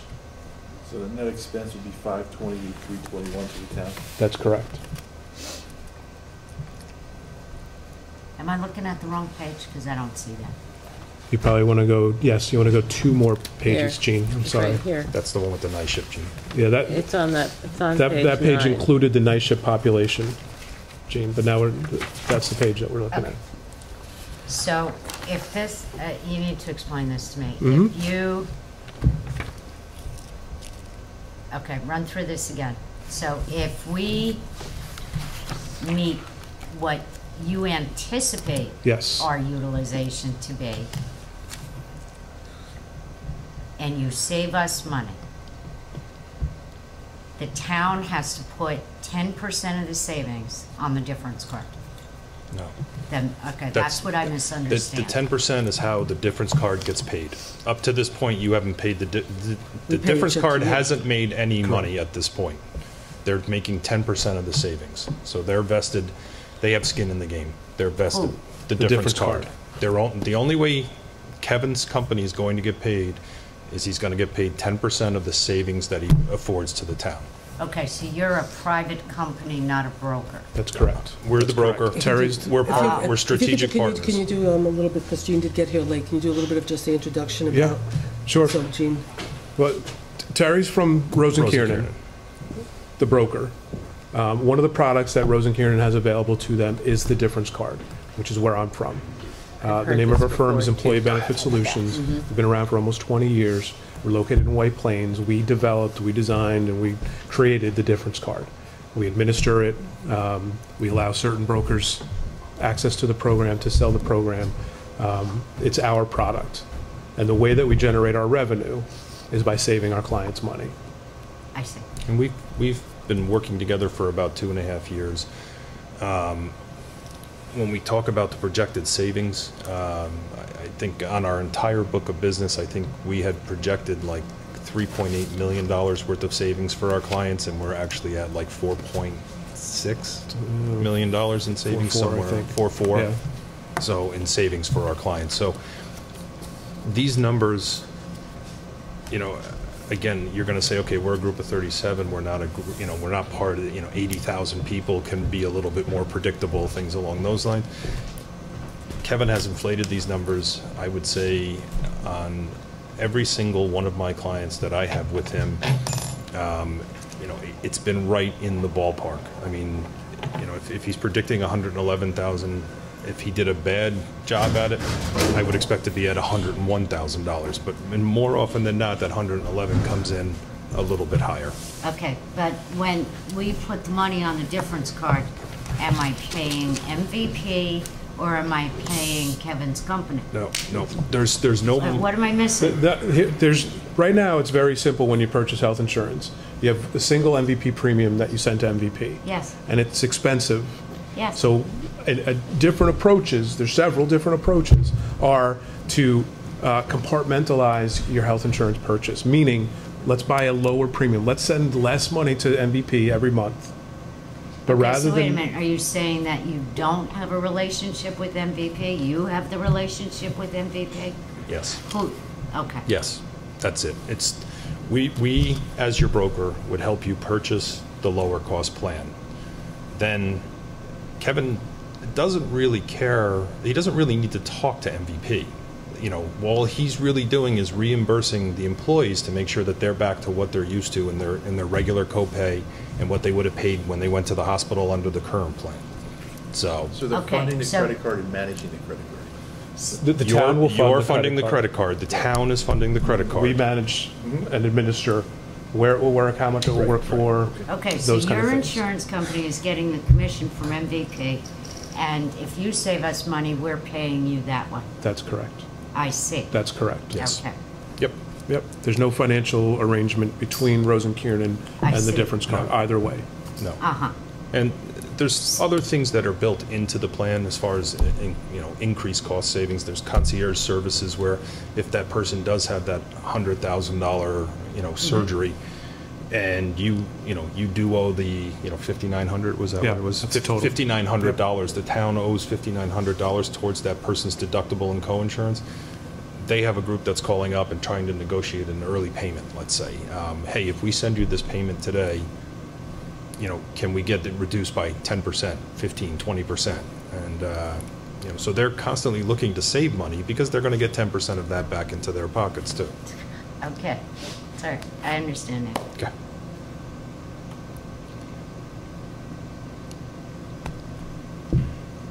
From the employee standpoint, there's just one other thing I wanted to mention because I had talked to a couple of employees who were very concerned about their benefits changing. Their current plan or this plan, they're all MVP plans. So whatever they're going through right now, they're going to have the same core coverage. It's just how that coverage is reimbursed. If they're going to the doctor right now and swiping their credit card for $10, they would swipe the credit card for $10 and then the difference card for $30. That's the only added step that's built in for the employees. It's instead of swiping one card and walking out the door, you're going to swipe two cards and walk out the door. I get it. Okay. I get it.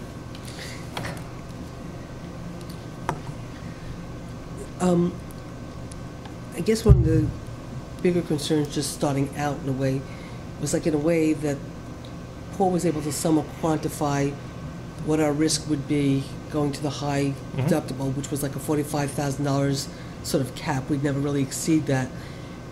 It's really a lot harder for you guys to do that, I guess, in a sense. I mean, tell me if I'm calculating it right. And I know this is totally ludicrous, okay? It's just I'm just trying to figure it out. But tell me if I did this right. If I just try to figure out with the hospital, with that, Yep. Yep.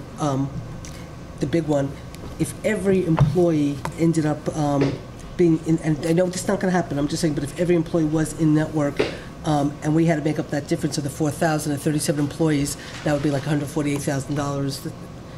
That'll never happen. I know it would never Right. happen. It's just, again, I'm just trying to Yep. understand. Yeah. I know it'll never happen. I'm just, but I was just trying to sort of, where Paul was able to sort of quantify, for us that it would never be more than X amount.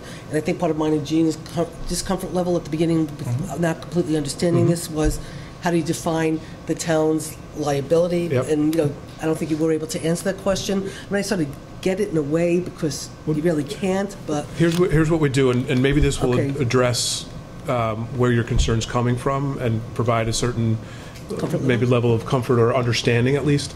The very last column on this exhibit, and we put this on every one of our exhibits, we understand where that question is coming from and why it exists, and it's a rational question. thank you. The break-even difference card utilization.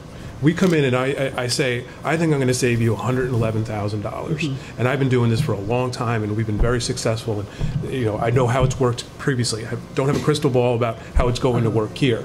So what we do is I'm going to illustrate to you what would have to happen just for you to break even, meaning just for you to not save $111,000, spend what MVP is asking you to spend. So this is what would have to happen. Every single employee, all 37 contracts now, so that means all the families, all the couples, all the singles, would have to go to the doctor 39 times each throughout the year. Every single one. In addition to that, every single contract would have to have an emergency room visit. In addition to that, 26 of the 37, not every single one, but 26 of the 37 would have to satisfy the entire in-network deductible, and 13 of them, so half of them, would have to have, in the world of insurance, catastrophic type events. And if all of that happened, you would spend $639,000 like MVP wants you to for your current coverage. You'd offer the same level of coverage, you just wouldn't save any money. You'd be the first difference card client to not save money if all of that happened. So here's the difference. The difference between the two plans. The first plan is 1574410. This alternative would be 1522039. 1522039. The difference is $52,000. So that's the difference. If you want to look at your utilization as, you know, $52,000 of additional experiences, then you're talking about maybe half of what you have there. So really, the decision can go either way, and it's still less than the 167.5 we budgeted for. So One is 1574410, one is 1522039. I think the difference is actually even larger than that, because the only way to get the high deductible plan put in is to fund 100% of it, because there's no way you'll be able to get it in for January 1st at 75 or 50%. So if that's the case, then we'd have to fund another 23.5 of that. So then the difference would be $78,000. But we're still below the number. Why, just out of curiosity, why, I mean, why are you saying that would have to be at 100%? I mean, you know, I know Kevin had suggested we pay it at 100%. So when I talked to the labor attorney today, we talked about that. And that's when we both sort of said that actually by doing the 100%, we're paying more than we're offering now. So that's not comparable. That's actually better. Right. So, I mean, I just want to understand But- why you would say, What I'm saying is that there's no chance of getting the union to agree to switch to a complete plan change, to go to a high deductible plan, if they're going to have to fund any portion of the deductible. So But they are paying co-pays. Right. they are, but it's the No, they're problem not. comes in trying to negotiate with the unions. You know, you're going to try to equate a $10 copay to a $350 portion of the deductible that they have to take over, and each person is going to sit there and say, well, I only went to the doctors twice last year, Yeah, so I that's only paid $20. yeah, but I think it would be our obligation to, they're not paying the $350 until they get past the 1,500 or the 15, $750. the $750 or whatever, if it's a single or whatever. So they first have to go so many times to get to the point where they're paying that difference. So I get how quick we could see it and stuff. My point just being is that if somebody doesn't utilize the co-pays, you know, doesn't utilize at a certain point, I would believe it would be our, if we were to go with that plan, I'm just saying that my belief is it would be our obligation to have to pay back to the employee the difference between if they, you know, they went to the doctor 10 times and they paid $100 in copay, but now all of a sudden they had to pay that $750 in difference, that we might have to pay back that $650 in order to have a comparable plan. So I mean, I know what you're saying. I just think the obligation will be on us to have to make up that difference, that's all. So I think we can do the 75%. I think that's comparable, but I think there was exposure for us to understand that we're going to have to make up the difference, just like this. In addition to the 75%. Right. There might be, you know, there might So be. you're back to almost Close to 100%. But we don't Well, I'm have a just- no. situation now where employees pay nothing. That's why the 100% is going overboard, Right, so which is why the 70. That's why I'm confused when you say. But if you're going to, well, all I'm saying is to Susan's point, if you're going to fund 75% and then make up the difference because they went to the doctors 10 times, you're funding almost 100% of the deductible. Right, but you're saying that No, but I'm when we just- go into negotiations, the unions will not accept the 75%. I'm saying that they won't accept 100%. it by January 1st.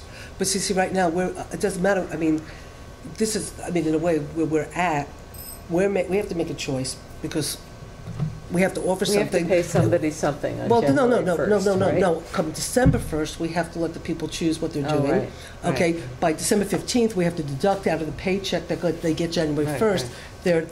their contribution to medical insurance. And so, and by the end of December, they have to have a new card in their pocket, so God forbid they get into an accident on January 1st, they go to the hospital, they got a But card. What I'm trying to understand is Terry is saying that we will not be able to sell the unions when we go into negotiations. No, no, I'm It's not not even- it's talking not- about we're not even negotiations, going I'm into talking negotiations about right trying to do now. it right now. She's saying that if you go with a 75 and you tell your employees you're taking 75, they can file a grievance. Right. Because they're currently getting a plan which provides simply for co-pays, not larger deductibility payments.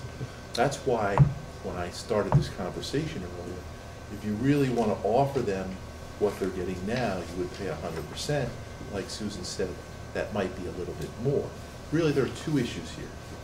What are the costs, and are there any union implications?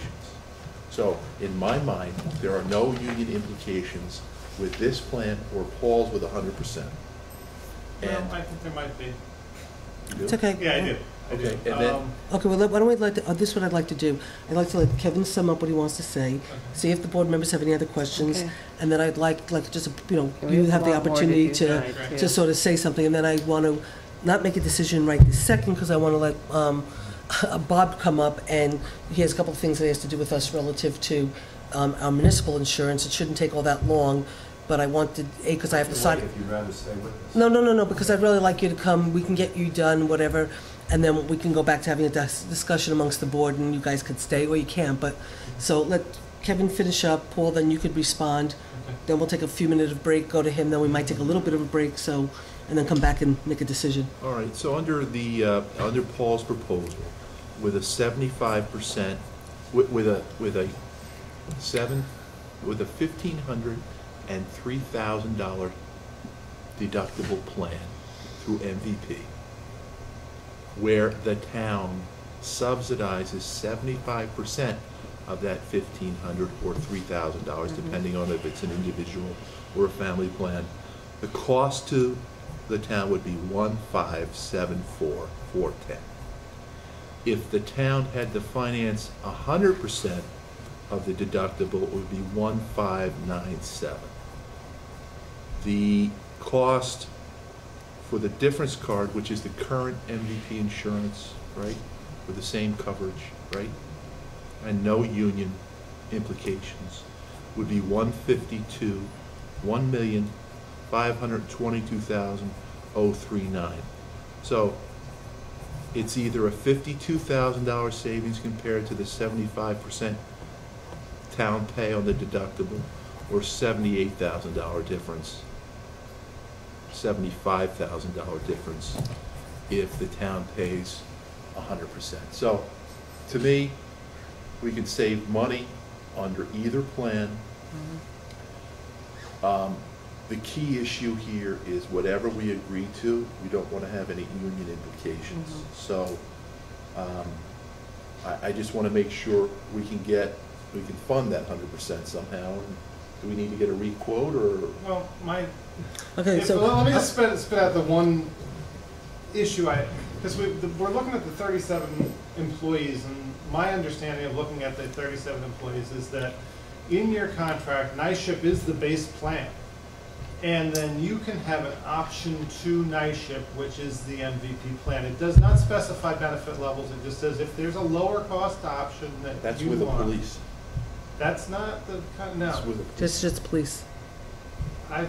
Well, at any rate, we in this room are comparing at least the police side of it, to MVP versus these options, which are both in-network only options. NISHIP offers in and out-of-network benefits. So if your employees have the option of NISHIP, you may get a grievance if you're not offering this as an option, as an optional to NISHIP.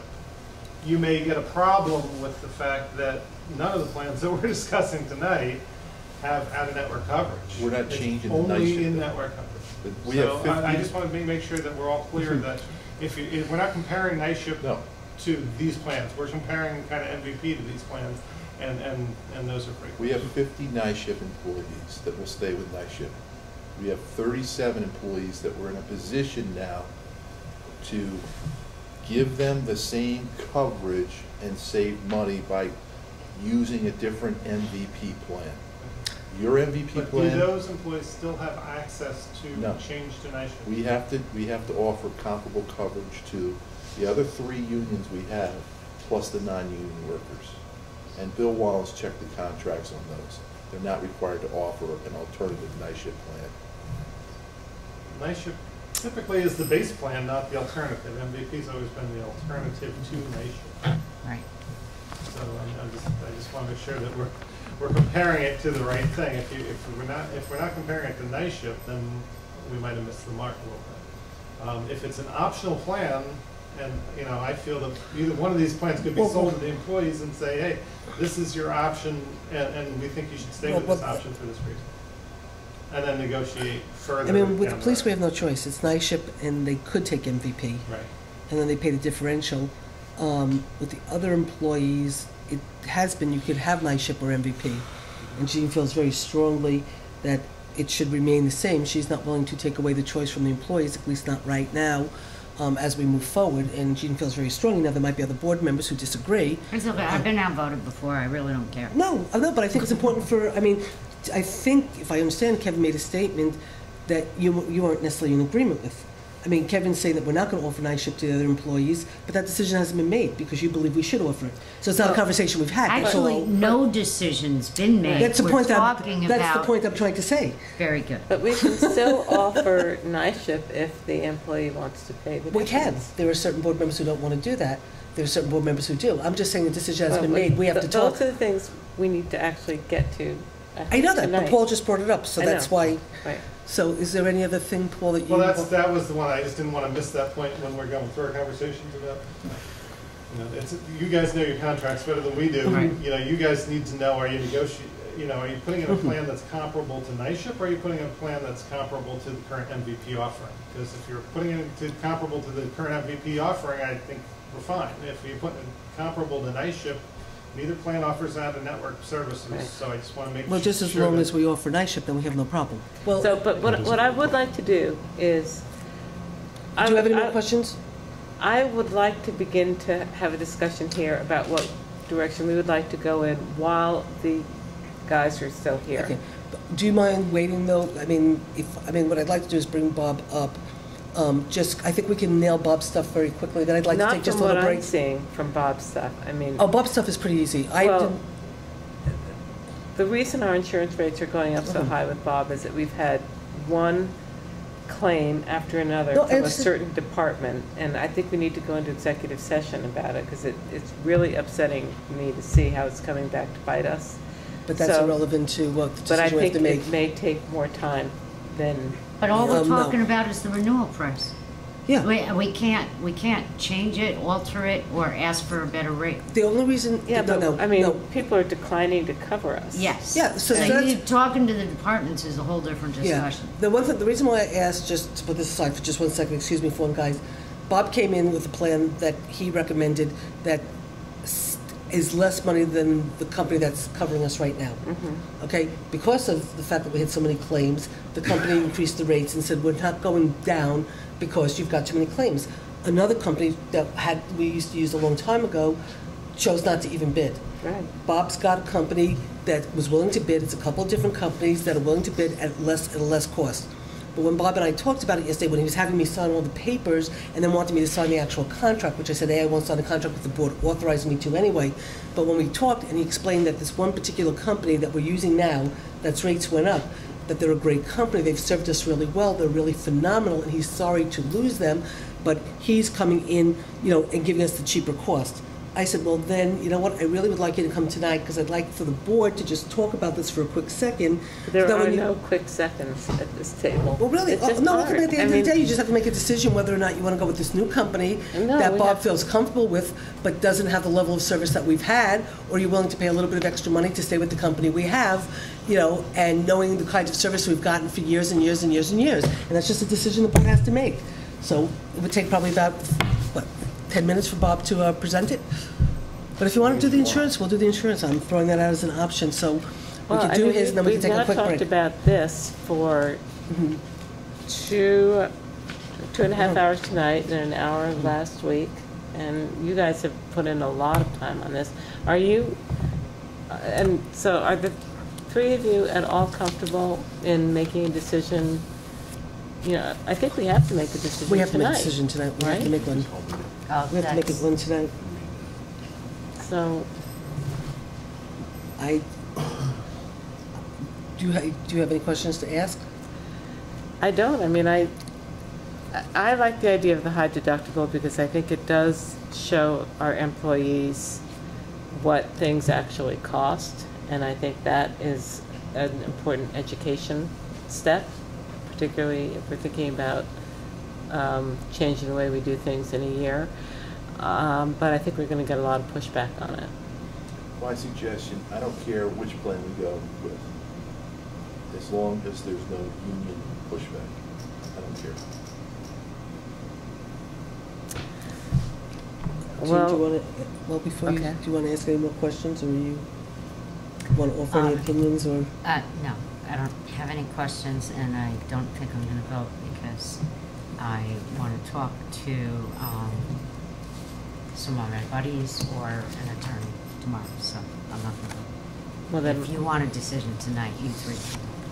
well, I really don't want to make a choice without you having a comfort level.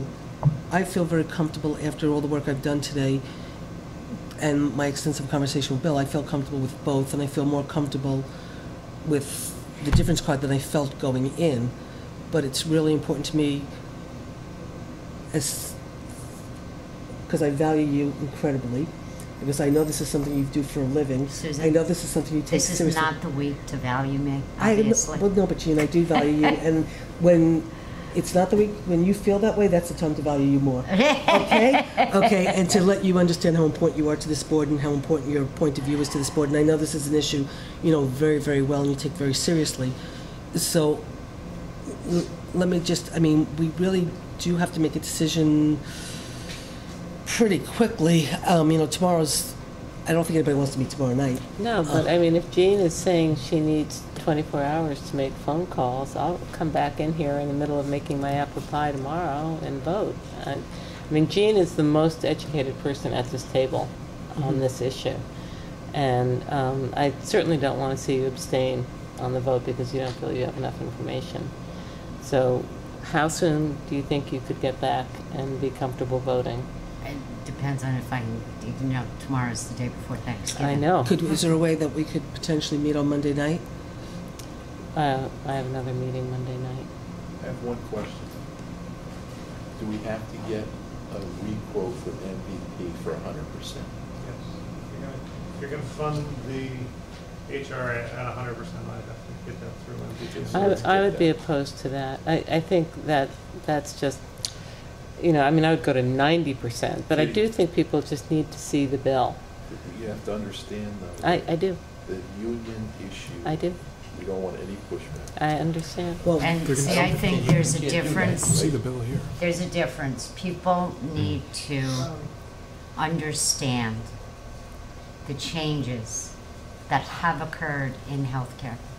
The changes that nobody's been paying attention to Obamacare because they were waiting for the election to come and go. Well, it has come and gone. And now everybody needs to wake up and pay attention to the changes that are going to take effect with Obamacare. Several of them are in effect already. The rest of them are going to be following suit over the next 2 years. People need to pay attention. There needs to be an education, a change in culture where health insurance is concerned. There really does. We need to educate our employees how to best use their health insurance so that they're not paying big out-of-pocket costs. And there are ways that they can be insured and not end up with a lot of big costs. But I think part of it is education. But really, what's bugging me is I have never, in all my years, in more than 10 years of looking and prospecting health insurance, I have never, ever paid anyone for saving me money or bringing me a proposal. And really, that's what I have a problem with. I have never paid a broker They've always been paid by the health insurance company. As they will be. Yeah. Yes, I know, but then there's a payment that's apparently for you. Yes. Okay, so that is pretty much what's bothering me. Gene, it's similar to a third-party administrator. I mean, they're basically running a flex-type plan, you know, that you're going Right, to. so what I don't understand then is why you don't have a contract with him. So I guess this is what I'm confused about.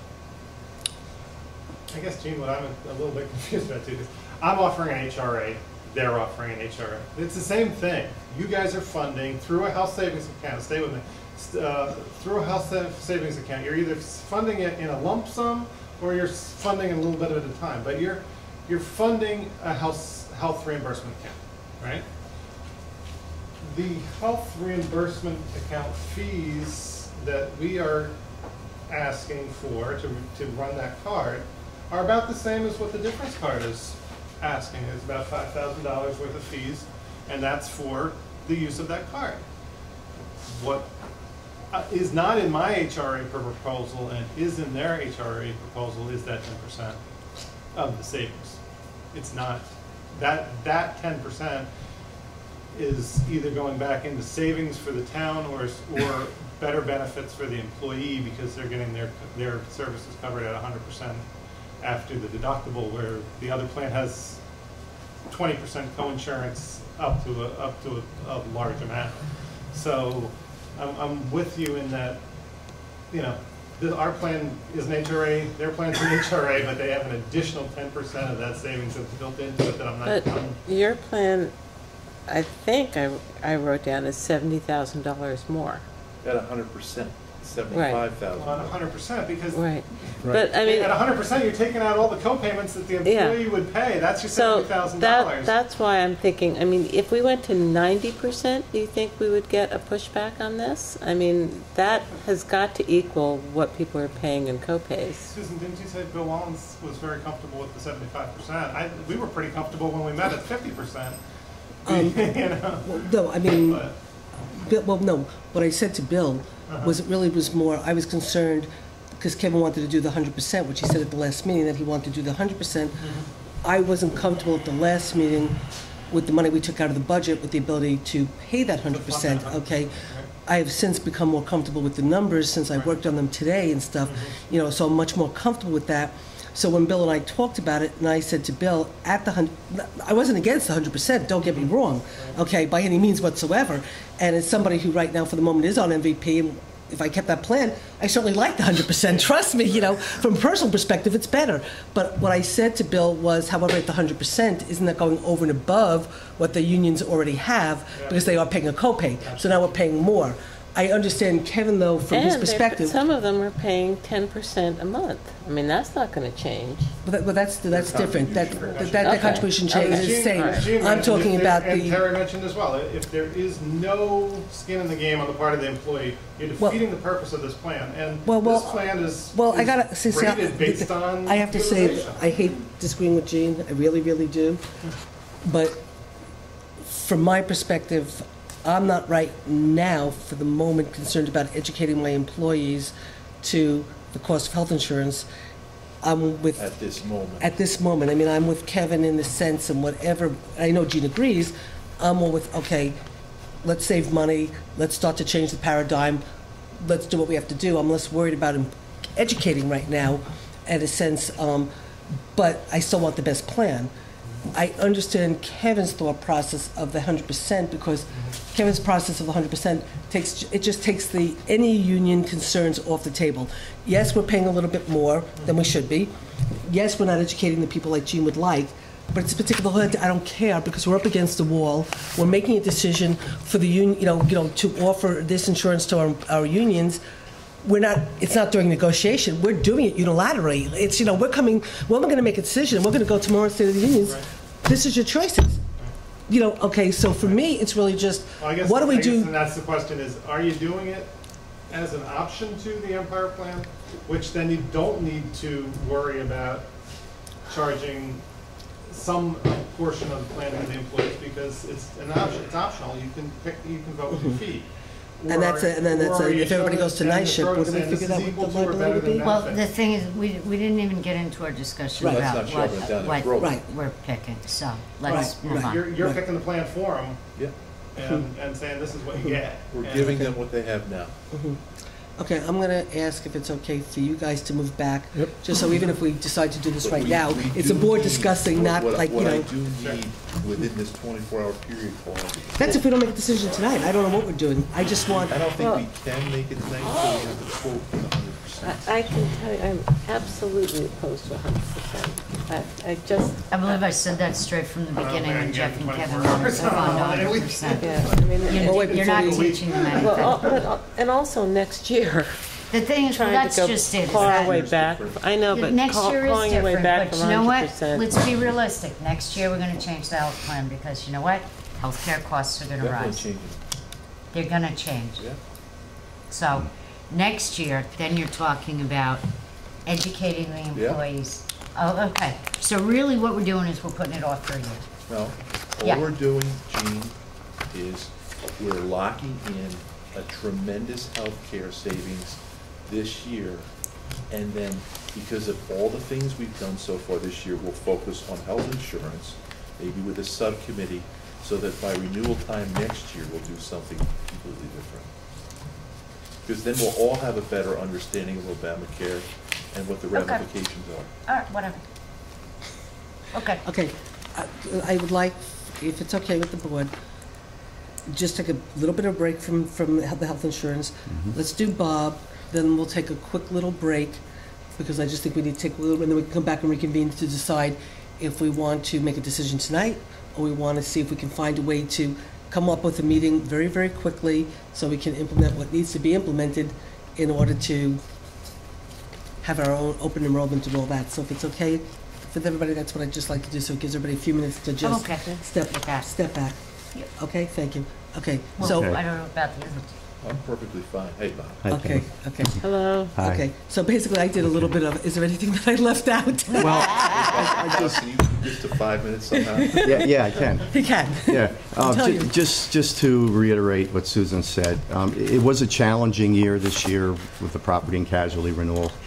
You know, the market's a little tighter in general than it has been in the past. And the carriers, the underwriters are all being sensitive to losses again. Right. You know, the market goes up and down. Sometimes they look the other way. Now they're not. We're having a bad year. They're underwriting to the losses again. So we have, and they look at a 5-year rolling track record, and the 5-year track record Here is a 67% loss ratio. And that's simply determined by taking the losses and dividing by the premiums, and you get a percentage. The number is 40%. That's what they underwrite to. Anything over 40% is considered an underperforming account, and they have to raise rates. Sometimes if the loss ratio is too high, they will non-renew. So it wasn't a non-renewal, but we did get a $20,000 increase from the incumbent carrier, who, as Susan said, I love. They do the best job, pricing, service for us and for you. If everything is going well, you know. Was that selective? No, Selective it used to be. used to be selective. Right. Now they won't bid. But this is Trident. Okay. Selective pulled back Is that a 20%? a number of years ago. They pulled back. Okay. 20% increase? That would have been a 15%. Yeah. Oh, wait, So- wait, the Trident? The Trident renewal Trident quote, with Trident- it went from 120 to 140. Yeah. Okay, so I got 2 other quotes. There were 4 potential markets for this based on the loss activity.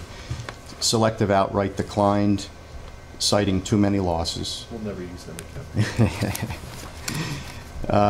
NYMER, the New York Municipal Insurance Reciprocal, which you may all be familiar with, quoted 132.6, but they were missing a couple things. When everything was added in, it would have brought them up to roughly 135.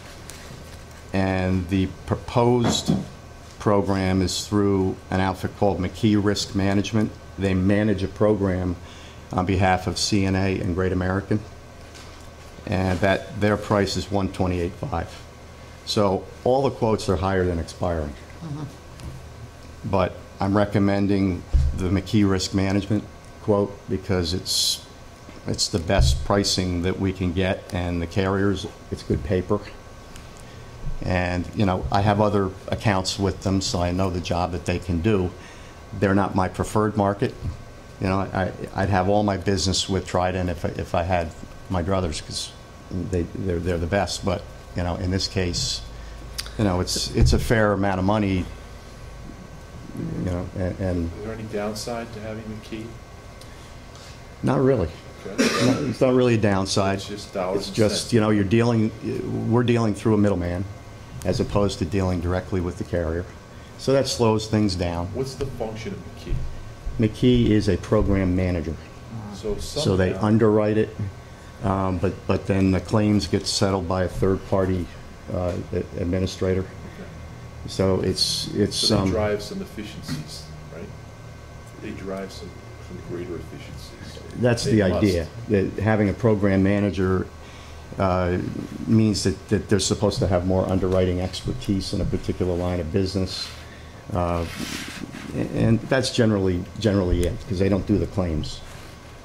So they perform the underwriting function and the policy service function.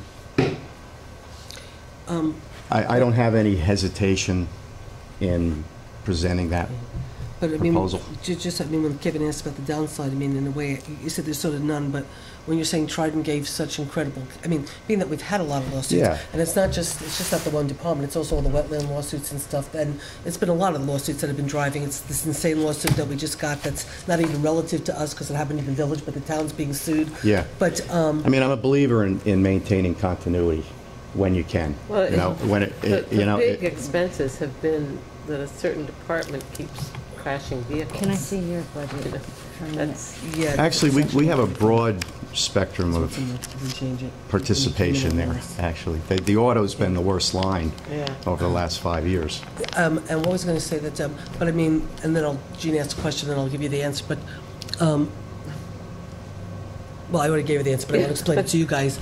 The thing with Trident, though, that I just want to understand, because of the amount of lawsuits that we have had, and the fact that they've been so good in terms of bringing it to resolution, Which lawsuits has our insurance company paid for? Well, they paid $62,000 in legal expenses on the Susan Wine case. Okay. That was a public official's claim. There's a outstanding police claim right now for $45,000 roughly. That's mostly a reserve still. That's a recent claim. It's 2010 to 11, but it's still mostly in reserve. How That's about the not- most recent claim? Most recent claim. Which particular line? Police? Police individuals. Individual police. That may not have Individual gotten police. I don't know if it got up to there him yet. yet. Did something just Yeah, let's happen sign that I the new haven't seen? contract. You know what? Oh. Yeah, let's not talk about it. I may not know about it yet. So I just really want to, I mean, again, you know, in terms of, because we have claims, it should be something we should be concerned about. Yeah. That we have claims, so you obviously want an insurance agent that is going to do the best job for you, representing you, so your claim is the least and you win the most, right? That's the So idea. you wouldn't be here recommending McKee if you weren't comfortable with it, so Absolutely not. I'm comfortable with that. Yeah. Okay. Okay, I just wanted, second that. I just wanted to Yeah. point out, just so you do know, that I did put into the budget 135. That was based on when I was working on the budget, and Bob had said to me, this is my estimate, is 135. And I said, okay, if I use that, I'm safe. That was He called- based on the incumbent's Right. high side. 128 Right. Yeah, and we're And so, 128 when and a he half. called me a couple of days ago and said that I might, you know, I might be able to bring it back in at 128, but we still had to figure out some things with cars and stuff. I said, at this point, I'm just leaving the 135 in the budget because you still might come back with more money, and if it's less, great. So we save $5,000, which we're going to have to use to pay for the taxes on the building for the police, which I'll tell you about later. But anyway, so any money that we save, we'll pay that. Okay. Okay, so I make a motion that I we... think I just wanted to ask, I just wanted to talk about one quick thing, because right now, there's 2 police cars that have to be added that Bob said would raise it, but I want you to know that Carol's been working.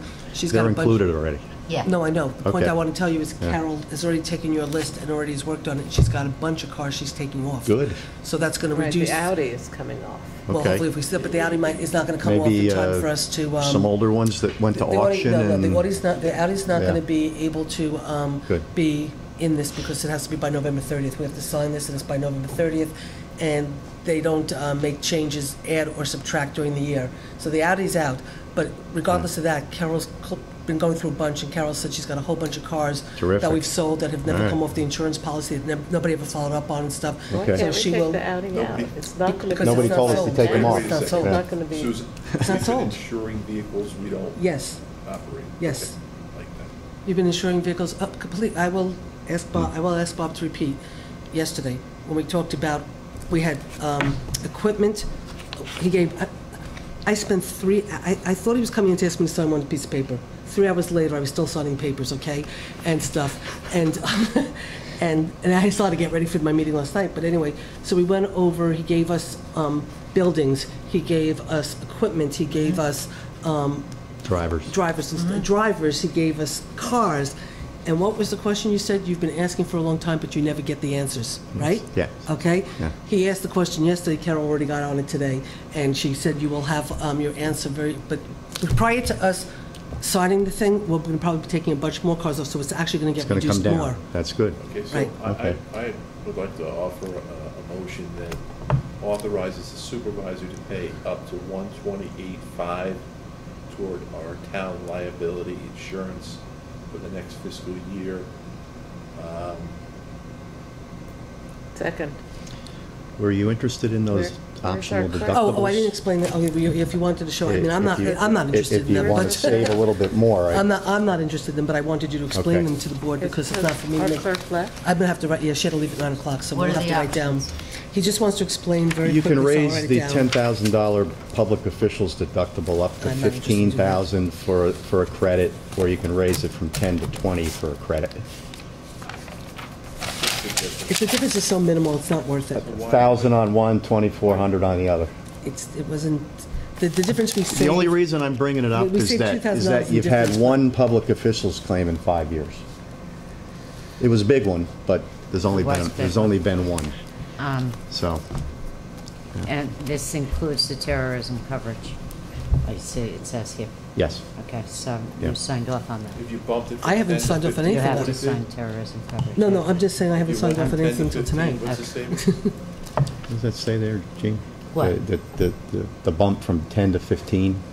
10 to 15 is a $1,046 credit, Per person, Per loss, per loss? yeah. and 10 to 20,000 is a $2,432 credit. And that 20,000 would be for all public official claims in any given year. Any claim with the exception of Any- zoning and land use claims, it's 25. It's always Any 25. individual claim or claims in the aggregate? There's a Yeah. limit and a deductible each claim. Okay, so if you had 5 Mhm. claims, would it be a $20,000 deductible on each of the 5? Yes. I'd keep it where it is. Okay, And that was my feeling, but okay. I wanted you guys to make the decision, or us collectively make the decision. I wasn't Right. making it on my own. So I've seconded. Okay, so let me Kevin's just make sure, motion. Kevin, your motion was, motion by Councilman Barry to authorize the supervisor to sign municipal insurance up to $128,000? $128,500. 128.5. Okay, and we're comfortable with that number because we think it's gonna go down and it's now at 127. Good, okay. Okay. Yeah, So, hopefully the difference that we just saved will pay for the, police taxes. Okay, up to 128,005, so, and Kitty second? Right? Okay, all in favor? Aye. Aye, Okay. Okay, so we're done with Bob. That wasn't that long, right? good. do you want to sign that Okay, while I I'm can here? sign it now because that's the Yeah. only last thing I didn't sign, right? Then if it's okay Keep with the that, board, I'll have you sign this one. you want me to sign this one? You can keep that one. Okay.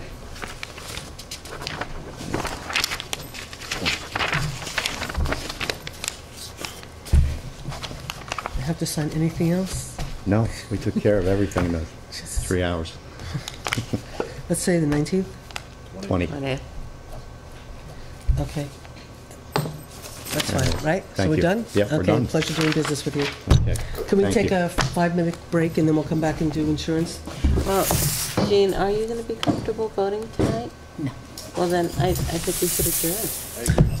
Okay, well, okay, if we're not, Just so that if our labor attorney says we should do 100%, given the time frame that we're under here, okay, then we have to be prepared to know what the cost will be. So I'm encouraging Paul to get that information to us as quickly as we can, all right?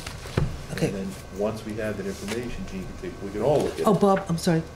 And, go ahead. Bob, I'm sorry, I really mean, I just didn't want him, this is the BMX, but this is for 2012. You want Okay. one for 2013, or Yeah. is that okay for now? See what the- Or, that's a 2012 BMX liability insurance that you had asked me for, but you said you This wanted... is good till March. Okay, so that's good till Yeah, March, so yeah. then we can do, okay, okay, I'm sorry, Kevin, I just wanted to walk out with that. Once we get those numbers, then we'll have a realistic idea of what the delta is between the two proposals. But I think the driving force behind both proposals is gonna be no union interference, no grievance filed, offering them what they have now without having them pay anything more than they have to pay now. So I think we need that additional number. Okay, if we're going to wait for that and give Jean a little bit of time, the problem is, and I suspect it's the same for you as it is for Paul, what Paul said to me was he really wanted a decision this week because they've got to get the packets ready for the open enrollment, which is at the beginning of December, and we have to, and then make a decision, and the insurance company's got to start to put together the cards, the premiums, and all that, and then our payroll person has to put in the numbers and stuff. So we do have a meeting for next Thursday, the 29th, which I'm going to keep, I think, for the moment, unless we make a change to do it sooner, because I have to talk to you about a phone conversation with Bill Wallens. Question is, could this board make a meeting sooner? We didn't know when we made the 29th that there was sort of more of pressure on us. So the question is, could the board, Monday night, I have my finance committee meeting, but if I don't I go, have- I mean, I think I have 2 committee meetings. Tuesday night, we have transportation. It would be, hopefully, it wouldn't be a long, right, Kitty? Well, no, it's the just a other matter of thing, trying to I make mean, it. It's never a short meeting. it's never a short The meeting. problem is and Jeff will we- be, might be at the next meeting, and hopefully... We have 2, I mean, No, I mean it from the I think- perspective of that we've already had the discussion. But I That's all I don't- mean, that he might have a new... Because there's such a, because we can drive some additional savings if we want to, I'm willing to meet on Monday. I have a meeting Tuesday on our subcommittee I'm meeting. being pleased.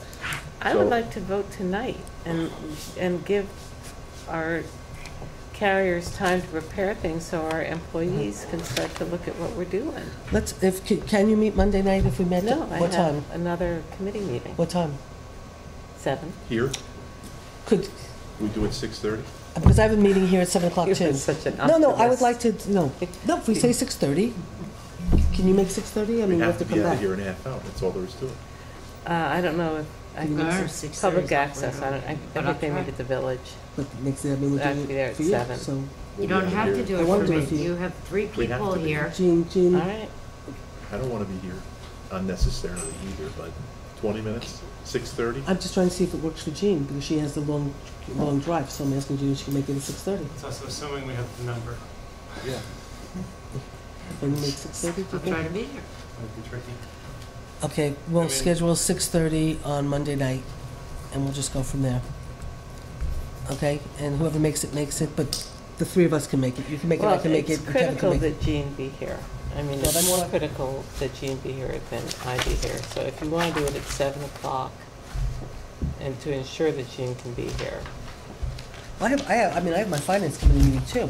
It's just that if I have to miss part of it to be here in order to accommodate this, I'm gonna have to miss it. I've missed so many public access meetings because we keep having to have Yeah. budget meetings, and I keep throwing them off, and I You just can feel. miss a public access meeting. I have. I'm saying, I think, it's so, I mean, we're wrapping up the budget. Well, let's say 7 o'clock, so we're that- sure is Jean that can okay get for you? here by 7, 7's better than 6:30. and I'll just go to the other one late. And I'll go to my finance committee meeting late. That's at Village Hall too? We've been meeting every single month, every single week now. So At once a Village? month is at Village Okay. Hall, the other 3 are at my Gotcha. office. Okay. So, okay, Any other- 7 All o'clock. right. Okay, 7 o'clock on Monday. We're scheduling 7 o'clock Monday. You guys are welcome to come back and watch us hash out our decision. Okay, schedule 7 o'clock Monday. And the only other quick things is well, I won't do this Monday. Are you guys willing to meet Thursday, November 29th as planned? What the purpose of the meeting would be is for us to have a phone conversation with Bill to talk about contract negotiations and what some of the parameters are that we want to see in contract negotiations. And then schedule what I'd like to do. All the unions want to meet, all the unions. So my goal is to have Kevin and Jean be on the negotiating committee with me for the contracts, and Kitty, have you and Jeff on the negotiating committee with me for the pilot for Park Point. We have to start talking Oh. about the pilot, and we need to do that sooner than later. Okay. And I spoke with George Lithgow today, so I thought that it might be best to have you and Jeff work on the pilot, and the negotiations for that. You guys, the two of you can negotiate with me on the contracts, but we have to basically get a parameter with Bill of what everybody's looking for. What we want to do, and this is what the goal is, why I want to have the meeting on November 29th, if possible. Right now, December 11th and 12th, and 18th and 19th are good for Bill. The goal would be to see Jean, if any of these days are good for you. I'd have to talk with the other unions and see if I can get them. If you could take a possible day off and have all 3 unions come in for one day, and we just do a marathon, meeting with all the different unions, so it makes it easier for you to be there. Okay, well, we don't need to set those dates now. Well, no, the purpose why I'm saying that I want to have the meeting on the 29th is for Okay, us to so talk let's- with Bill. So Then I 29 could check. at 7? So 29th So and let's 7 do would be that. with the purpose of going to executive session to have a phone conversation with Okay. Bill on speaker. And then what I would do is let Jean and Kevin check that the 11th, 12th, 18th, or 19th work for you guys. Then we got to call the 3 union guys and say, can you all 3 come on which one of these days? 12. 18th and 19th are the ones that work for Bill based on his schedule. And so if you guys can make one of those, then the goal tomorrow would be to call all the union people and see if I can line up all 3 of them to come in, like a 2-hour intervals throughout one day, and we just negotiate. So if that's okay with everybody, we'll do November 29th at 7 o'clock in my office, well, here. So, and then we'll let you and Jeff know when we schedule the first meeting on talking about the pilot, okay? And so we have Monday night at 7, November 29th. You want to do 7? Yeah. Okay, November 29th, 7. And then, do you guys just want to do this one budget modification? Yeah.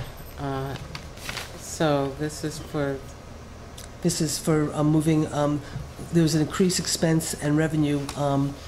It's to increase the expense and revenue line as we've unanticipated revenue. So it's a sale of scrap for $7,850, moving into general repairs equipment, which I guess Chris needs in the DBB line. The money will put towards the purchase of a truck as previously discussed by the board. And then to increase the expenses and revenue lines as we unanticipated revenues from chips from one line. We got the chips in, and now we're putting the chips into his line where it belongs. And this is Capital Highway Improvement Program money that town receives annually, and it's $93,386, and we're thrilled to accept that money. I make a motion authorizing the supervisor to modify the 2012 budget. Okay, aye, okay, Aye. okay. Do I have a motion to close? so moved. Second. Okay. Okay. All in favor, aye. Aye. Kitty, Night, Kevin. guys. close. Boy, this was fun. Thank you. Jean, motion to I'll tell modify. We know how to Jean party. modify. And Kevin seconded. Thank you very Kevin. much, Terry. Nice to meet you, Kevin. Thanks for coming. Okay. Jean, it was nice to meet Adjourn. You too. Susan, take care. Okay, thanks. Guy, nice to meet you.